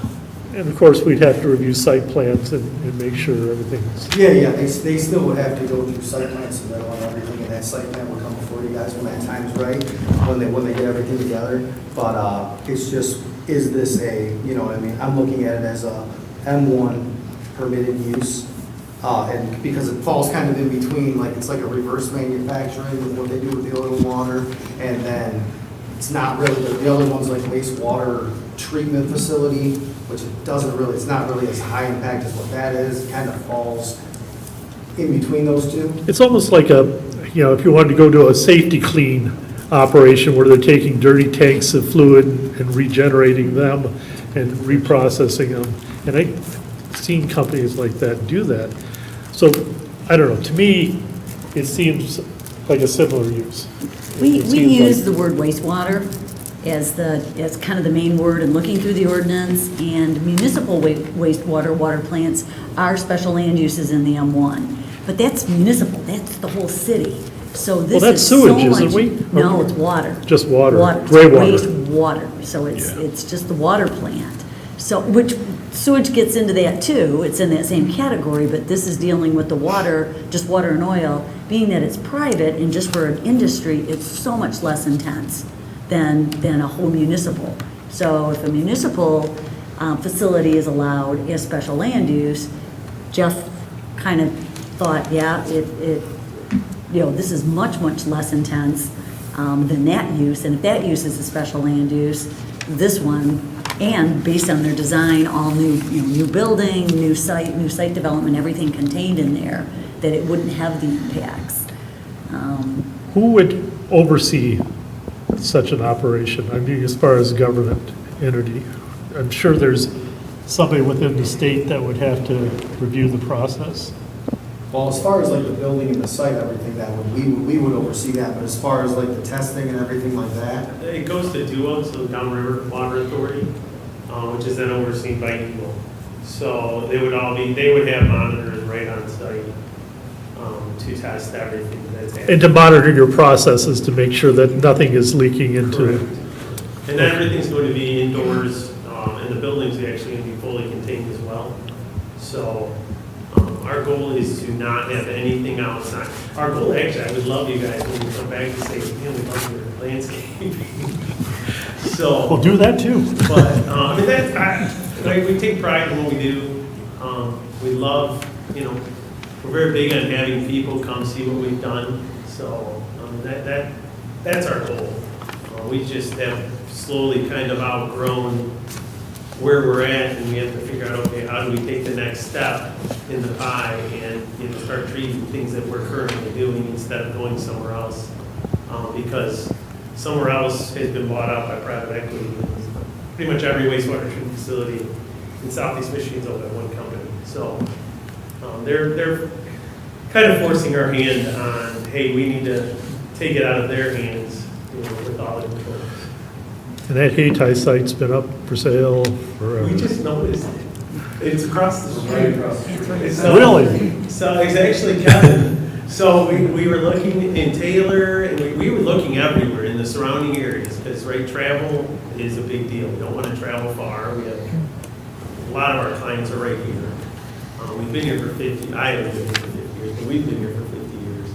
And Kevin and Craig were talking, and he was like, that route. He's like, I think we can make that work. I'm sure the school will give you a good deal. Is it still a school that owns it? It's school, yeah, it is school-owned, and this is one of those kind of win-win-win scenarios, right? We have a business who's been here 50 years, they've been a good business, they've contributed to the community. They were looking elsewhere, and we got wind of it. And, one of the things that I recently did, and some of you guys may have seen it or not, but we sent out an email from Economic Development as a survey, really discussing business retention and recruitment, and, making sure that when businesses want to grow and expand, that they're coming to the Economic Development Office and saying, hey, what else can you offer in Romulus? Because we don't want to leave the city, and we don't want our businesses to leave the city. And I think there was a Flat Rock site that you guys had in mind, and they were ready to pull the trigger on it. And, we had been talking with the schools, and the mayor and I had been talking with the superintendent of the schools, and really kind of went through with their broker and really got familiar with the different sites, and, started, as my job is just connecting A to B. And we had the opportunity, and I said, this is right across the street from you guys. It's perfect sized for you. It's right use. I actually went to Jeff. I said, I don't know if this fits or not, but take a look at it. You make the decision. That's your lane. I'm staying out of it. And that's kind of where we got today. So, win-win. City gets to keep a business, see a business expand. Schools get to sell a piece of property. Comes back on the tax rolls for the city. I mean, it really is a win-win-win for everyone in this one. And I think Steve grew up in the house at your original site. That's all the comments I have. Anybody? Mr. Kroger. I have a comment, or actually a question. So we have three options here. I do agree that I'd like to see the business stay in Romulus, but our three options are the use permitted by right, a special land use, or permitted as an accessory use. Can maybe somebody explain the three options to us, or? Yeah, as you know, our ordinance is broke up in several districts. Each district allows permitted, special land uses, and then the principal uses could have an accessory use. So as I work with Carol and Jeff on our determination of use, you've talked about it, that this is a pretty reasonable use for that zoning district. Very, very low intensity. We didn't have, we couldn't call to a specific use in there, so we kind of compared it to a sewage treatment and or compounding of materials of, in this case, water and oil. And when we look at things that are going to be a special use, and you guys know this, but those are those uses that could have a lot of potential outside impact on the neighborhood or the adjacent properties, maybe outdoor storage, maybe noise, maybe lighting, maybe traffic. So then we can attach more conditions to it to make sure that they follow those rules. In this particular case, at least as your planning consultant, I looked at this as a permitted land use, of course, still having to go through the detailed site plan review with our engineers, with our fire department, and with any outside agencies that deal with hazardous waste, oil, those kinds of things. As an accessory use, they would typically have to have a larger principal use on it and tie that to it. So in this particular case, Commissioner, our opinion would be that this would be permitted as a permitted use, but would have to go through that site plan review process. Now, with the right, if it was permitted by right, then it wouldn't have to go in front of the planning commission for approval, but if it was a special land use, then it would have to come to us, and then we could approve or disapprove, which this one doesn't seem that bad. A site plan will come to you. Either way. Either way. But the thing that would scare me is if somebody comes along down the road and wants to process some other type of water that is more hazardous, if we were to say, hey, this is a right, well, they would automatically be able to process that. Where if we were to say it was a special land use, well, then at least there would be a step that we could determine, say, well, no, this is a little bit too toxic. We don't want this. I was just going to say with it, that this would be just like this use. We're not changing the ordinance or doing anything like that. This is the determination that we had come up with, that it would be a permitted use by right, in our opinion. That's what we brought it to you for. If somebody else was to do something similar, but it was more intense or more hazardous, that use determination would be very easily to be like, no, this fits right here. This is a special land use by what this is. You know what I mean? It wouldn't necessarily change other uses that would come in the future. It would just be, because we're not changing the ordinance, it's just a use determination that there's nothing that really pinpoints it, and it's not hazardous, very low impact. So we look at it as a use that's permitted. This is a standalone opinion that we're Yeah. dealing with here. For the separation of For- oil and water. right. Separation of oil and water. For this specific use. And so when they come in with the site plan, they'll have a use statement similar to what they submitted with all the details, and it'll be applicable to that. You made a similar use based on that use description. If somebody else came in with a similar project, but much more hazardous and Yeah. much more traffic, or much more, as Mr. Eno said, in terms of some of those impacts, you may say, this is a little different than the one that we've already approved. And actually, I think what's going to happen probably before that happens is, as we continuously talk, and as many of you that have been on this planning commission for years, you've seen several amendments to Article 8 with those uses. And now that we do have some new planning consultants on board, the goal is to get that district, those uses kind of into the modern age with modern technology and correct terms and some processes that in the past used to be, M2 and MT processes that have cleaned up substantially, that might be able to be moved to the M1 district, that really could help, Mr. Kraus will be happy with, because it's economic development for all of this M1 land that we have here. If it were the case we're of, seeing that. if, you probably wouldn't have even seen this, commissioners, if it was, for example, if they said, okay, we're going to process mercury and lead and a variety of other uses, we're going to pull it out of water. Well, you may see it, but it'd be in our heavy industrial district. And we'd say, we're not, the director wouldn't even have the ability, he'd probably kind of knock it down right at the beginning and say, it's not going in this district. It's permitted, it can't be exclusionary, but it's got to, you've got to find a place in our heavy industrial district. Okay, that's the main thing. I just want to make sure it's for oil and water only, not all water processing. Thank you. That's a good question.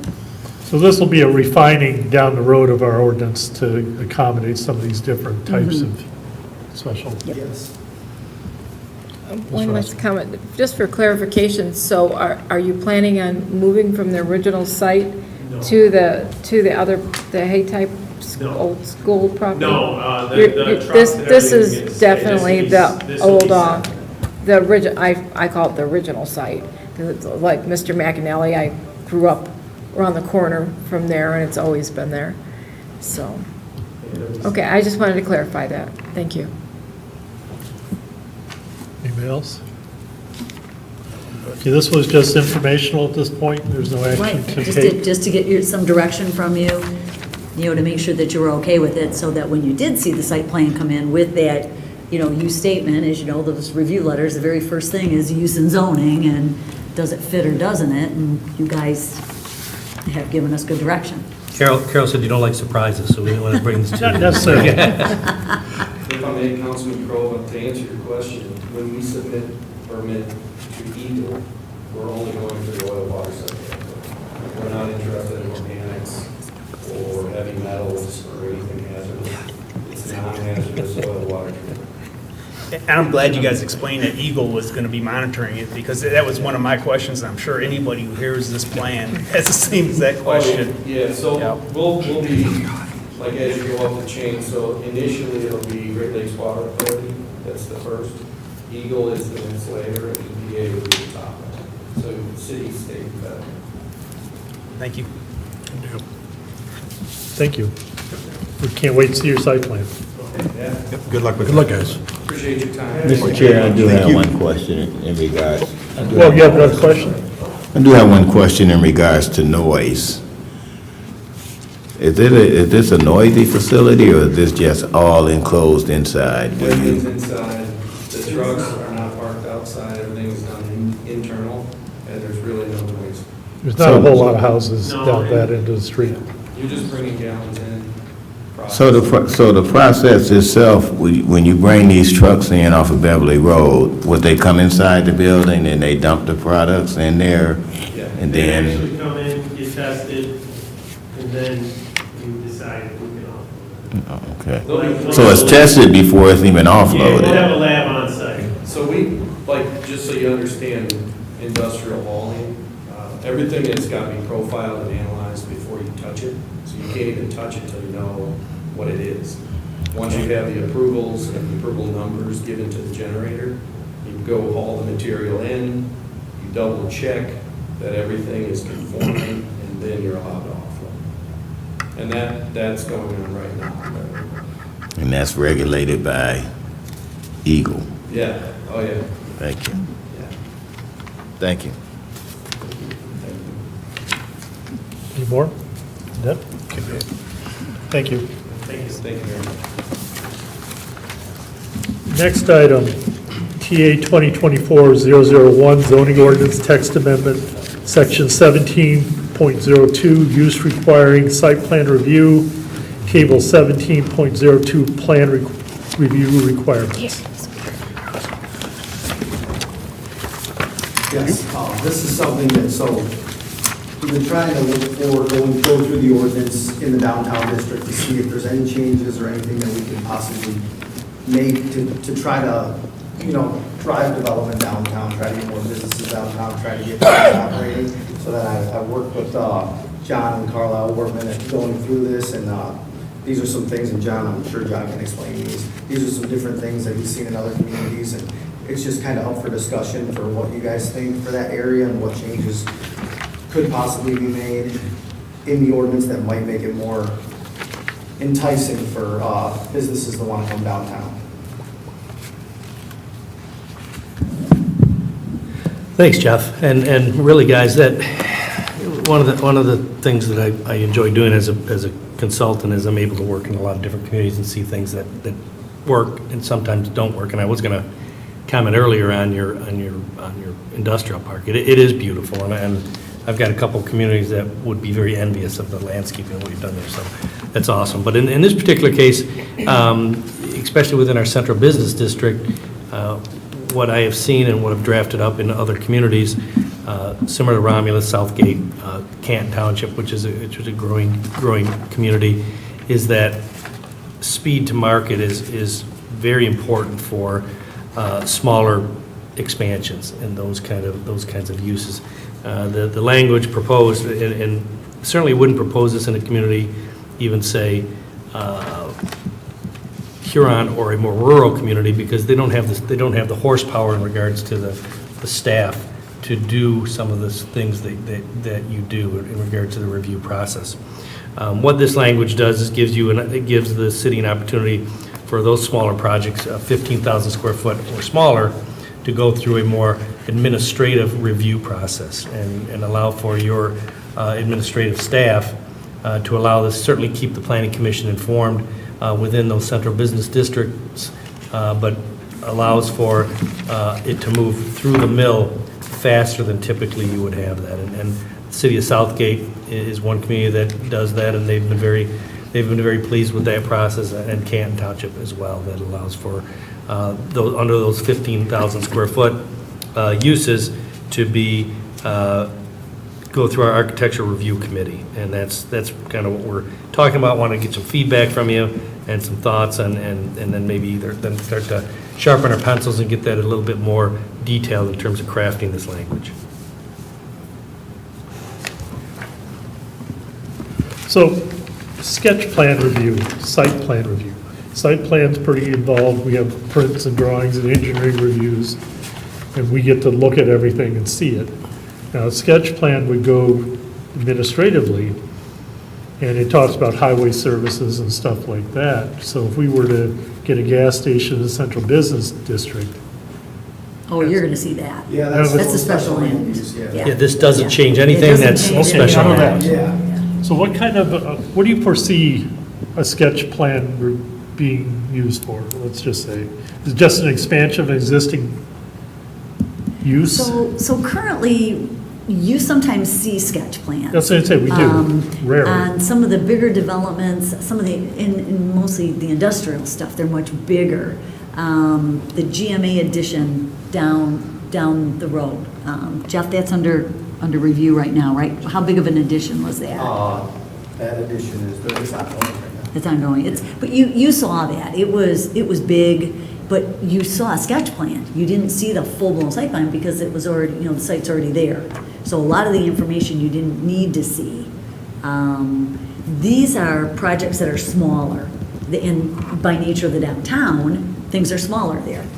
So and those potential expansions would be vetted by our engineer, of course, building department, Carol, to allow for, and certainly if there's anything that appears to be a hiccup or something that, hey, we're not, just like the determination of use we just did, that we're a little uncomfortable with this. It is a big deal. I think we do send this to planning commission, and those potential expansions then would come to the planning commission. That's kind of where I was coming from. I wouldn't want this to be an automatic tick mark. Sketch plan, it's us. I would like some form of review where if there was ever any question that maybe PERB review may be sent out to planning commission for review or reviewed administratively kind of situation, where the option still exists that we get it if it's something that the community needs to know about and review. I think that's important, and I think that's a wise thing to do. Okay, that's all the comments I have.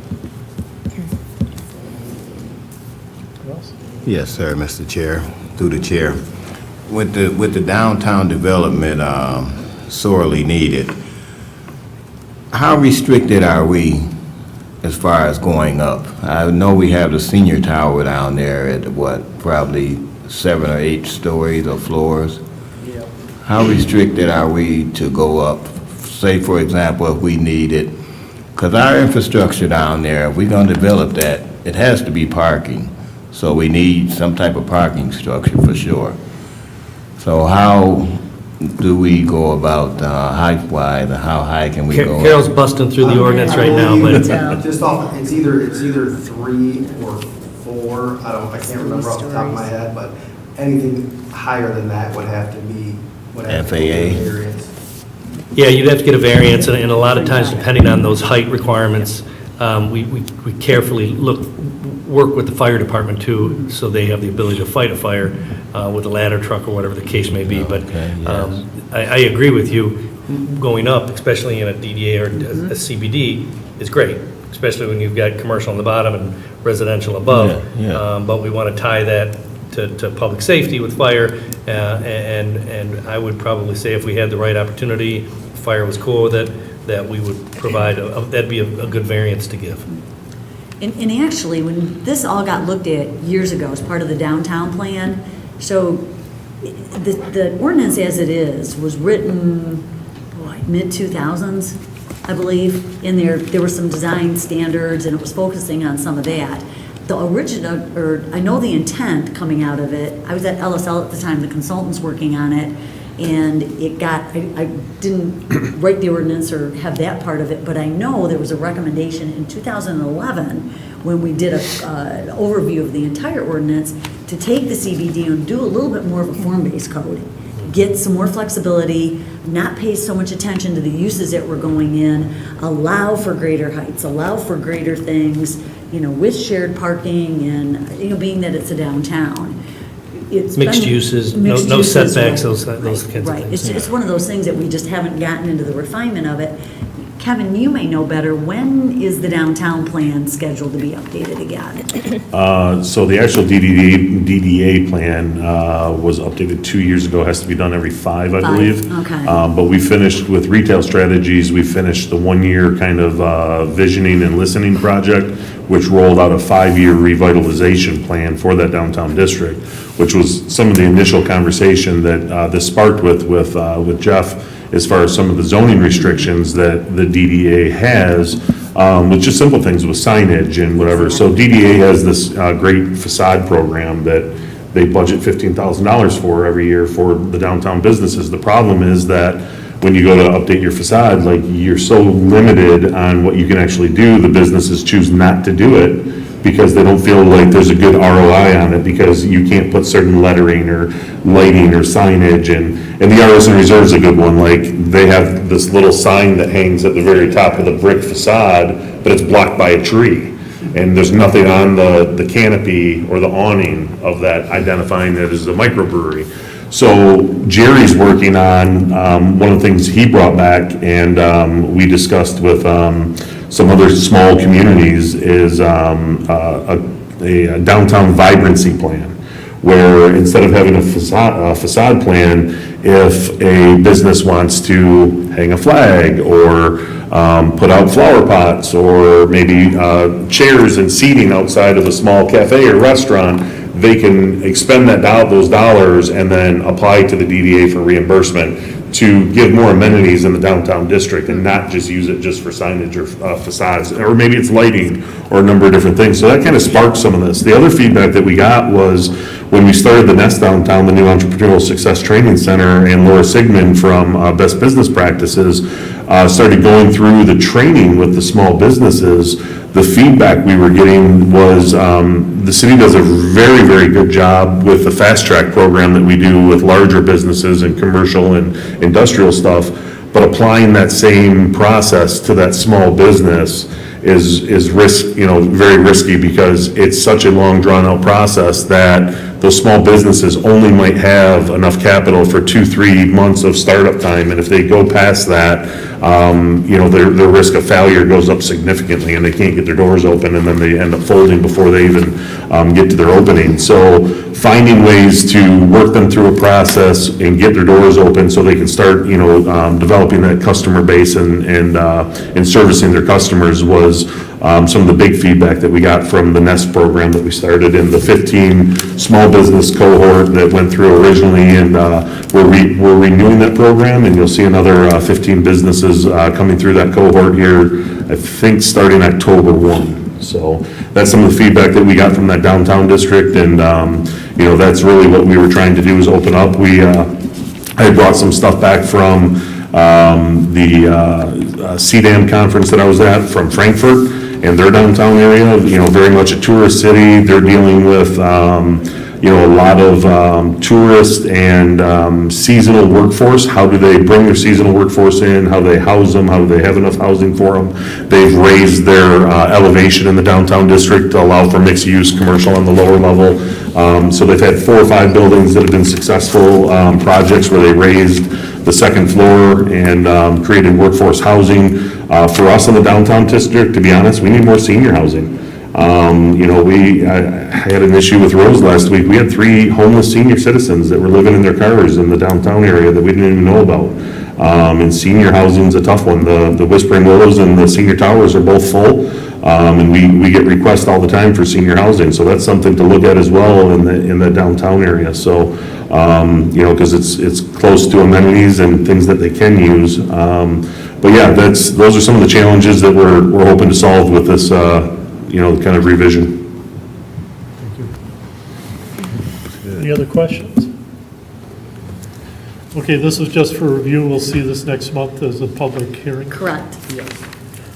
All right, next item, TA 2024-002, zoning ordinance text amendment, section 3.06, parking and storage of recreation vehicles, commercial vehicles, automobiles in residential districts. Yes, sir. That's me, I think. You bet.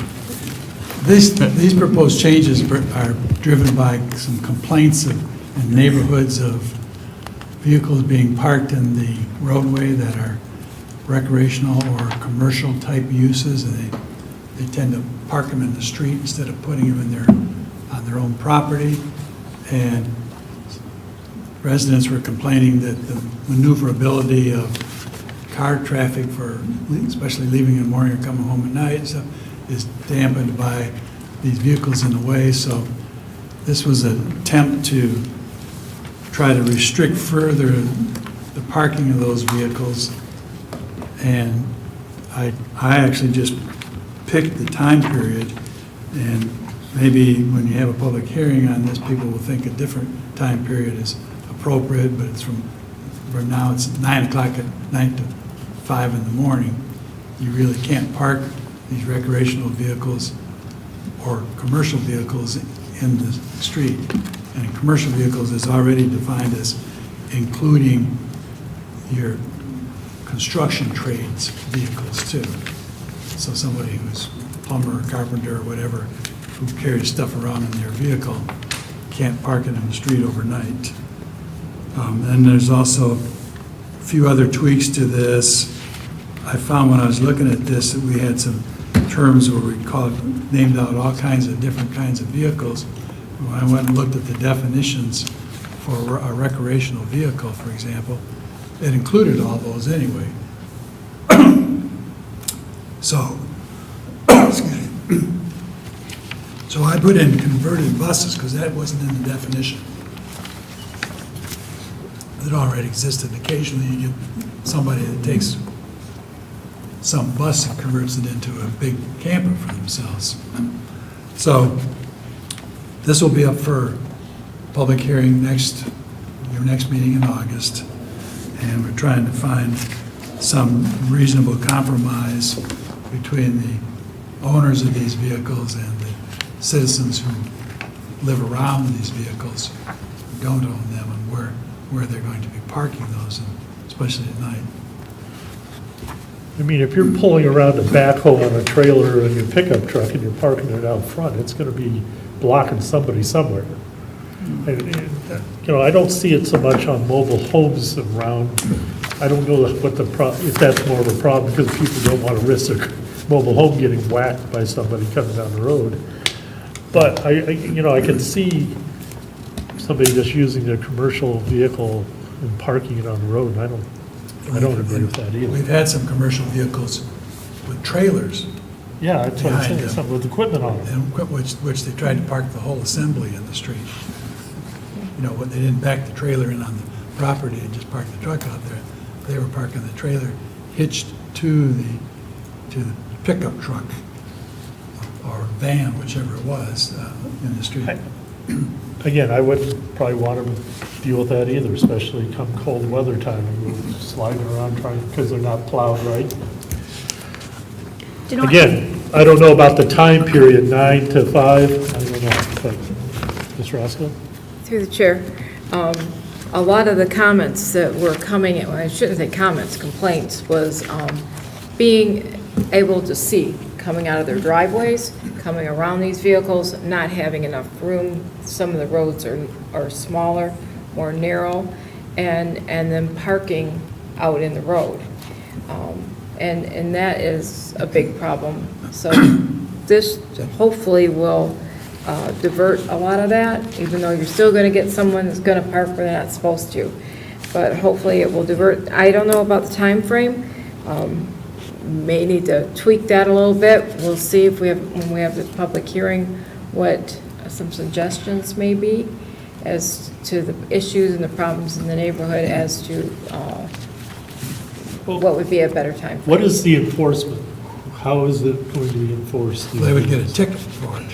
If they were parked where they shouldn't have been parked per the ordinance, they would be given a parking Police? ticket for it. Is this a police enforcement? Yeah, yeah. Parking ticket. Or some of the ordinance officers also can write those tickets. Yeah, that's. I'm guessing the ordinance officers could write it if they work usually the 8 to 4, you know what I mean? But obviously, it sounds like this problem's a lot in the evenings, maybe after work, is my That's what I was wondering, you might want to back your time up a bit to maybe 6 or something. This could be a 6 to 8 in the morning to try to get everybody who's going to work out of there before you're back in the street parking those, or in the middle of the day you can park them, but you can't park them after 5 o'clock when everybody's trying to come home again. I guess the public hearing will be useful for determining a lot of this. I think so. In my opinion, we need to get some more input from the communities that are complaining and having these issues as to a better time frame. Because I think 9 to 5, everybody's already home or nobody's leaving yet. So, if we kind of back up the time frame from 9 p.m. and maybe put it out a little bit further in the morning, it would work better. But we can figure that out during the public hearing. Some percentage of them probably when they come home, if they know they got to go out there at 9 o'clock and move it anyway, they'll just put it somewhere else to begin with. I don't want, my thinking was, when school's in, bus drivers are trying to get down these roads with these things sitting in the middle of the roadway.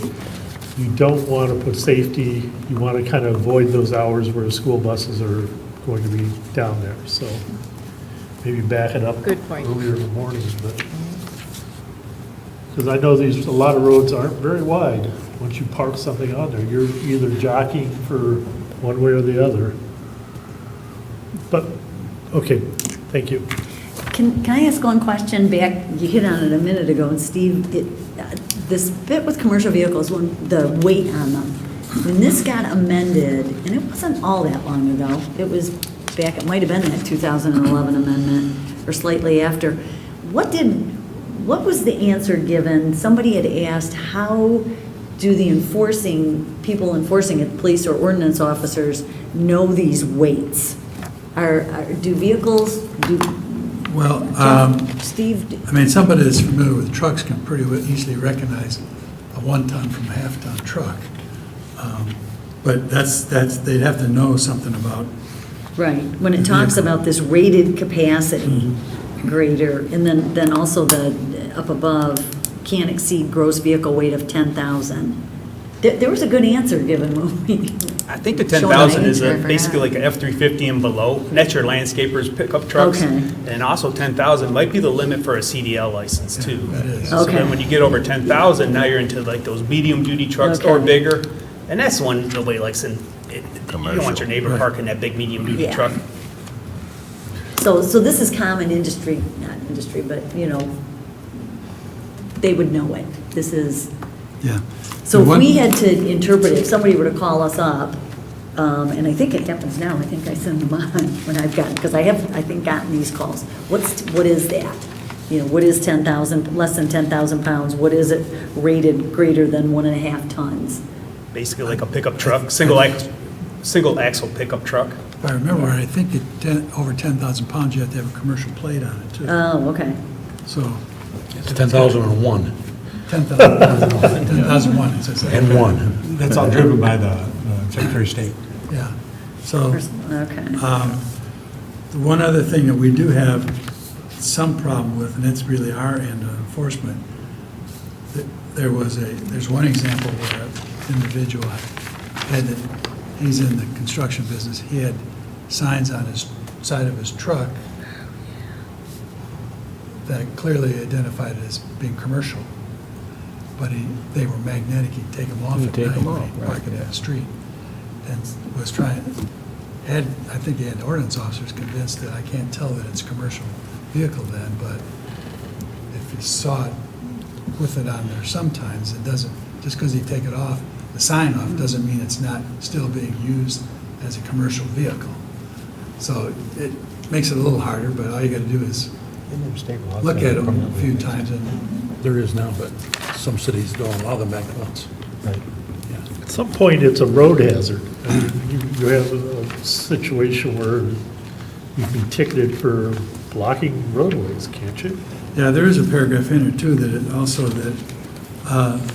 Can't block it right away, I think. Well, it says it's unreasonably safe, will not create an unsafe and dangerous condition, so police officer wants to say that you're still creating a dangerous condition where you happen to be parked relative to what the driveways and stuff are. Might be a little harder to prove, but it doesn't mean you can't write a ticket and try. I think the other problem is you have in when you look at subdivisions, the driveways can be staggered too. So where I back out, my neighbor across from me doesn't have his driveway in the same spot, so that neighbor wants to park where his driveway isn't, right? So that's right off the end of my driveway. So when I'm wanting to enter or leave, I got to deal with his rig setting there, which is convenient for him on his side of the street because it's not blocking his driveway at all. So it's a sensitive issue. Well, if I can make a comment also. Right here on the last page, the part about vehicles may be parked only in garage, driveway, parking lot, or street, not on lawn areas. It should also say, or blocking sidewalks. That drives me nuts. I think, is that already an ordinance? It's not enforced. Not enforced. Oh, yeah, that's true. I mean, if we're saying this is going to be, that the police will be able to make the judgment call and write the ticket, it happens all the time. Yeah. True. You shouldn't block the sidewalk. I want to see how this gets enforced, because it doesn't work well with the snow. No. The phone calls go out, everybody's told, the vehicles don't get moved. It's a very common problem where I live. I'll bet. They just ignore it. They just ignore it, and Well, like you said, the public hearing part of this would be interesting. I do have a comment. On page 3-8, see where it says commercial vehicles, and then paragraph 2, that says the following commercial vehicles or trailers, and that's been added, shall not be parked or stored on a residential use lot, residential zoning district, or adjacent right-of-way at any time. I agree 100% they shouldn't be in the road, but if you have a utility trailer behind maybe your fence, in your yard behind a fence, that shouldn't be a problem. I can think of several people who do landscaping, and I encourage it. We need more landscapers out there. So I don't know about the utility trailer. I wouldn't want to see them be ticketed because they have their one truck, one utility trailer parked in their backyard that they've been doing for years and years, and then all of a sudden now, well, you can't have the trailer. To me, I'd want some safeguard on that. My personal opinion. As long as it's not blocking the sidewalk. Yeah, oh, yeah, and you're behind your, and the people who I can think of who do landscaping, they do park in their yard. They don't want their stuff out in the road because it's stolen, It's stolen, yeah. or hit. And I agree, and I agree with that. A lot of this has to do with parking in the road, where when people are pulling out of their driveways and trying to get down the road, or even the fire department, or, you know, EMS, or anything like that, now has to jockey their way around these things that are in the road. If you're, you know, backed up into your driveway behind your fenced-in area or whatever, that's a different thing. You're not blocking anybody's sight, you're not causing, you know, havoc outside of your home area there. But the biggest problem is when they're parking in the streets, especially in these subdivisions where there's no room to get around them. We got a lot of smaller streets, you know. And the ordinances do allow for, like, say someone's going camping, they're allowed to bring their trailer home for like 48 hours. Yes, to, like, correct. Clean it up. do a repair, load it, and go. So that is allowed. Yes, You know, it that's is. only just a temporary thing. It's when someone parks it there and they think they can leave it there, like, that's where it's gonna park for the rest of its life. That's what we're talking about. Yes, and a lot of this has come about, and it's came to council due to the fact that people are having issues in the neighborhoods with in-the-street parking and the hazards that it's causing as far as site hazards and being able to get up and down their streets and in and out of their. Especially as cars get smaller, as fuel goes up. That's the problem, becomes a bigger problem, just because of the vehicle sizes. It's like as an example, like Mackinac Bridge. 1957, when it was open, it was fine, all the car bumpers were the same height. Well, in the future, all the car bumpers got smaller, there's no bumpers, you know, like, things change car-wise.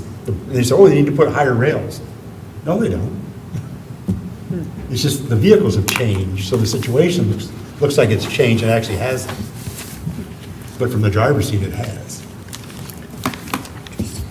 Does anybody else have any comment, any more comments? Yep, I do have one more. I wonder if we should also add language if we are going to allow one vehicle and one trailer, I would advocate for one trailer, it has to have a current plate. But there are things that address that. But maybe we should add that language where it has to have a. We do have other ordinances that talk about inoperable Right, yeah. being stored on property, but this also doesn't, this section is part of the residential zoning section of the zoning ordinance. So it really doesn't distinguish between, you know, a small lot and somebody who's got an acre and a half. You can have what more or less is like a subdivision. They're acre and a half lots, and they get treated the same way as this person with the smaller lot as far as the number of these kind of vehicles you can park on your property and where you can park them. So that might be something that will be of concern to the residents also. I could see something where you could, if you had a 5-acre parcel or larger, it's zoned residential, where maybe you could go and get a permit for a few more, maybe 2, 3 vehicles total, but it would have to be a permitted thing, maybe. You do have some properties, Hannah Road, south of Hannah Road. You have large parcels there, but I don't know, it's just a thought. On the last page here, it says, There are some permits. "The parking or storage of inoperable or unlicensed vehicles shall be prohibited except within an enclosed building." Okay. That's language that's already there, existing. Pretty good.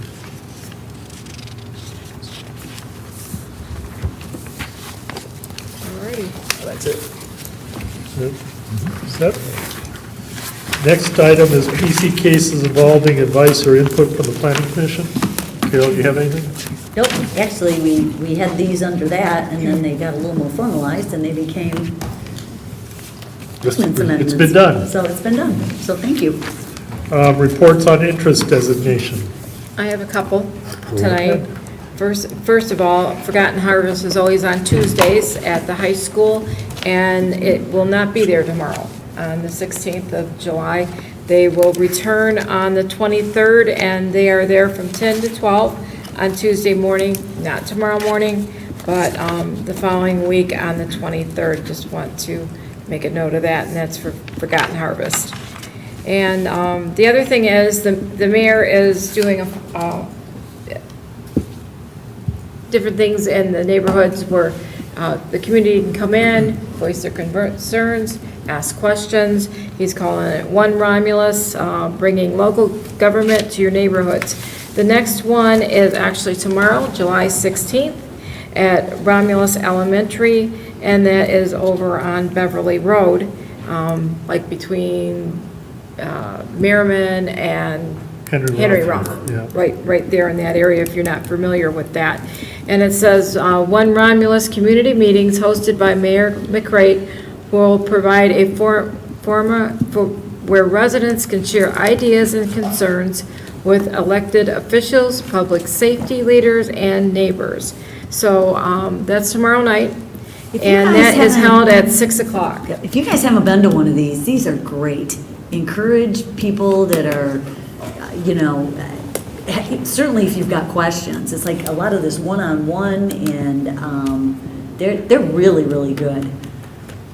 Yes, yeah, they are. Yep, try to go. And that's a place you can come and, get questions answered, and if they don't have the answers for you, they can get them for you and get back. And they don't last all night long, so you don't have to feel like you're going to be stuck there forever. Come in and voice your concerns. It's very casual, and go from there. But I do encourage people to come out and get involved. So, and the next thing is, and Kevin's here, maybe you can kind of touch base on it a little bit too, is Marianne Banks Park and all the construction that's going on over there at 5 Points, and where we're at with that and when it might be done.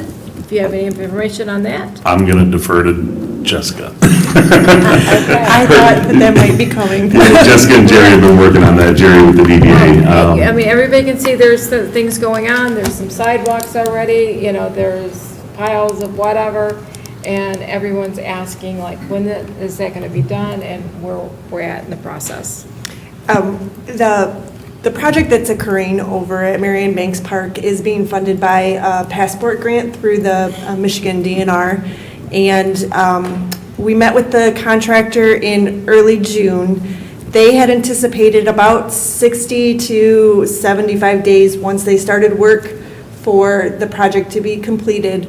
We do have a piece of universal playground equipment that has been ordered that is going to be one of our critical path items for that project. So we are waiting for that to be delivered. The other major, like you stated, there's sidewalks that have been installed so far. There'll be additional pathway. And then the other major item of work is the complete redo of the multi-sport surface that is used for the curling royale and pickleball and just any ball type sports that you can use. So we are anticipating that the park will be reopened and completely done by mid-September. Good, thank you. Thank you for that information. And the other thing that everyone has been waiting for is the groundbreaking of the Veterans Monument Restoration Project that we have been earnestly looking for a contractor to do that. We now have one. The groundbreaking is going to be next Monday, July 22nd at 5:30 outside of City Hall here. So if you're interested in coming and being a part of that, please come out, and that's next week, Monday night, 5:30. And we're really excited to start seeing that all put back together to honor our veterans. It's been a long time coming, and everyone's been real diligent at doing that. And one last thing, when we're talking about the veterans, is the mayor is very involved in a program called Foundation 14. And he is in that group, and they raise a lot of good money to help the veterans that deal with PTSD and combat stress, and I could just go on and on the things that they do for our veterans. And he is going to be on a motorcycle ride that will raise funds to help these different organizations that help the veterans. And they're holding a spaghetti dinner because, to raise money for this. And that is going to be at the VFW Hall on July 20th from 4:30 to 8:30. It's $12 per person, $6 for 12 and under. And that is going to raise money for this 10,000-mile challenge he's going on. He'll start in Florida, and he'll go all the way to Alaska, and they have to do it in like 10 days. So it's quite an adventure. If you go online and read about it, it's really something else. And but anyways, that's coming up. The fundraiser is. I'm not exactly positive as to when this. The race is not a race, but when that starts. Do you know when that starts? Yeah, so he leaves, he's going to leave here July 30th. He's got to be down to Daytona for his bike safety check. Then from Daytona, Harley-Davidson, they go to Key West, and that's where I think there's 140 riders this year that are doing it. They'll leave out of Key West, and then they have 10 to 14 days to make it to Homer, Alaska. You're averaging 800 to 1,000 miles a day over that course and that period. And what I found really interesting when I was reading about it is that there's no expressways, there's no Correct. sleeping indoors, and there's no speeding. Yep. And so they have a lot of rules, and so that's going to be quite an adventure. And there's no GPS. No GPS, no technology. It's kind of a vision quest. It's called the Hokahay Challenge. Hokahay means it's a good day to die. Not that we want to see our mayor die, but it means that if you should meet your maker, that you've lived a full life and you're prepared to do so. There's no expressways, no GPS, no technology as far as that goes that they can utilize on the route. They got to sleep outdoors with their horse. Kind of it's steeped in Native American tradition and kind of like a passage. So you sleep outdoors with your horse. He's got a whole tent set up that he's been testing all summer and kind of doing some practice rides. And it'll be interesting. He will be GPS tracked. So we'll share that with the community and all the vendors, and it's going to be exciting to see how he does. Him and one other individual, Gino's doing it with him, who is a combat veteran. He was a explosive ordnance disposal tech over in Iraq and Afghanistan, and came back here, worked for Homeland Security at the airport for a number of years, and then finally retired. And so he's doing this with them, and he's a member of Foundation 14, and we're excited. A lot of good community support, and I'm going to wait about 8 days after he starts, and then I'm going to be leaving out of Michigan with my trailer and heading to Alaska to retrieve him and Gino and their bikes and bring them back. So it'll be interesting. I'm going to try to parallel them and either make a left-hand turn and go get them, or meet them in Alaska. And I just want to say, this isn't just about coming out and showing support for the mayor, so to say. This is showing support for our veterans, for the things that Foundation 14 and these other groups do, and the money they raise, and the good that they do for our veterans that are dealing with a lot of with trauma and combat stress and different things that they happen when they come back. It's not over when their term so to say, is over. Yep. They live a lot of this every single day. And so I just wanted to put that out there, and if you have time, come out and support that effort. But other than that, I think that's all I have tonight. Okay. Mr. Chairman? Yes. Just want everybody to know that Blocks opened last week. Got some great sweet corn up there. Got to support our local business. Looks like they've been very supported when I went by. They're out of corn. All right, next, anybody else? Okay, next. Kevin, did you have anything to flag or anything else? No, I think everything that we touched on tonight was stuff that was on the agenda. Good. Well, once again, we like our guest appearances. Look, we got lots of them tonight. Nice to see you guys. Next item, item 11 is communications. We have the project status report in our packet. Okay, anybody have any comments or questions? You will be having a meeting next month, I can promise you. From what I can tell, yes, I can see that. A couple public hearings, I think, at least one. And thank you, the texting seems to be working very, very well. I like that. Again, I think everybody does understand that that's just to communicate about meeting attendance. If you do have further questions on something, email, call us, but very, very happy with the way that worked this month, so thank you. Okay, and last item is adjournment. So moved, Mr. So Chair. moved. Motion by Mr. Long, supported by Mr. Frederick, to adjourn. Roll call, Mr. Long, Yes. Mr. Frederick, Yes. Mr. Glotfelty. Yes. Ms. Roscoe. Yes. Mr. Kroba. Yes? I vote yes, this meeting is adjourned. You made it. Yes, we did.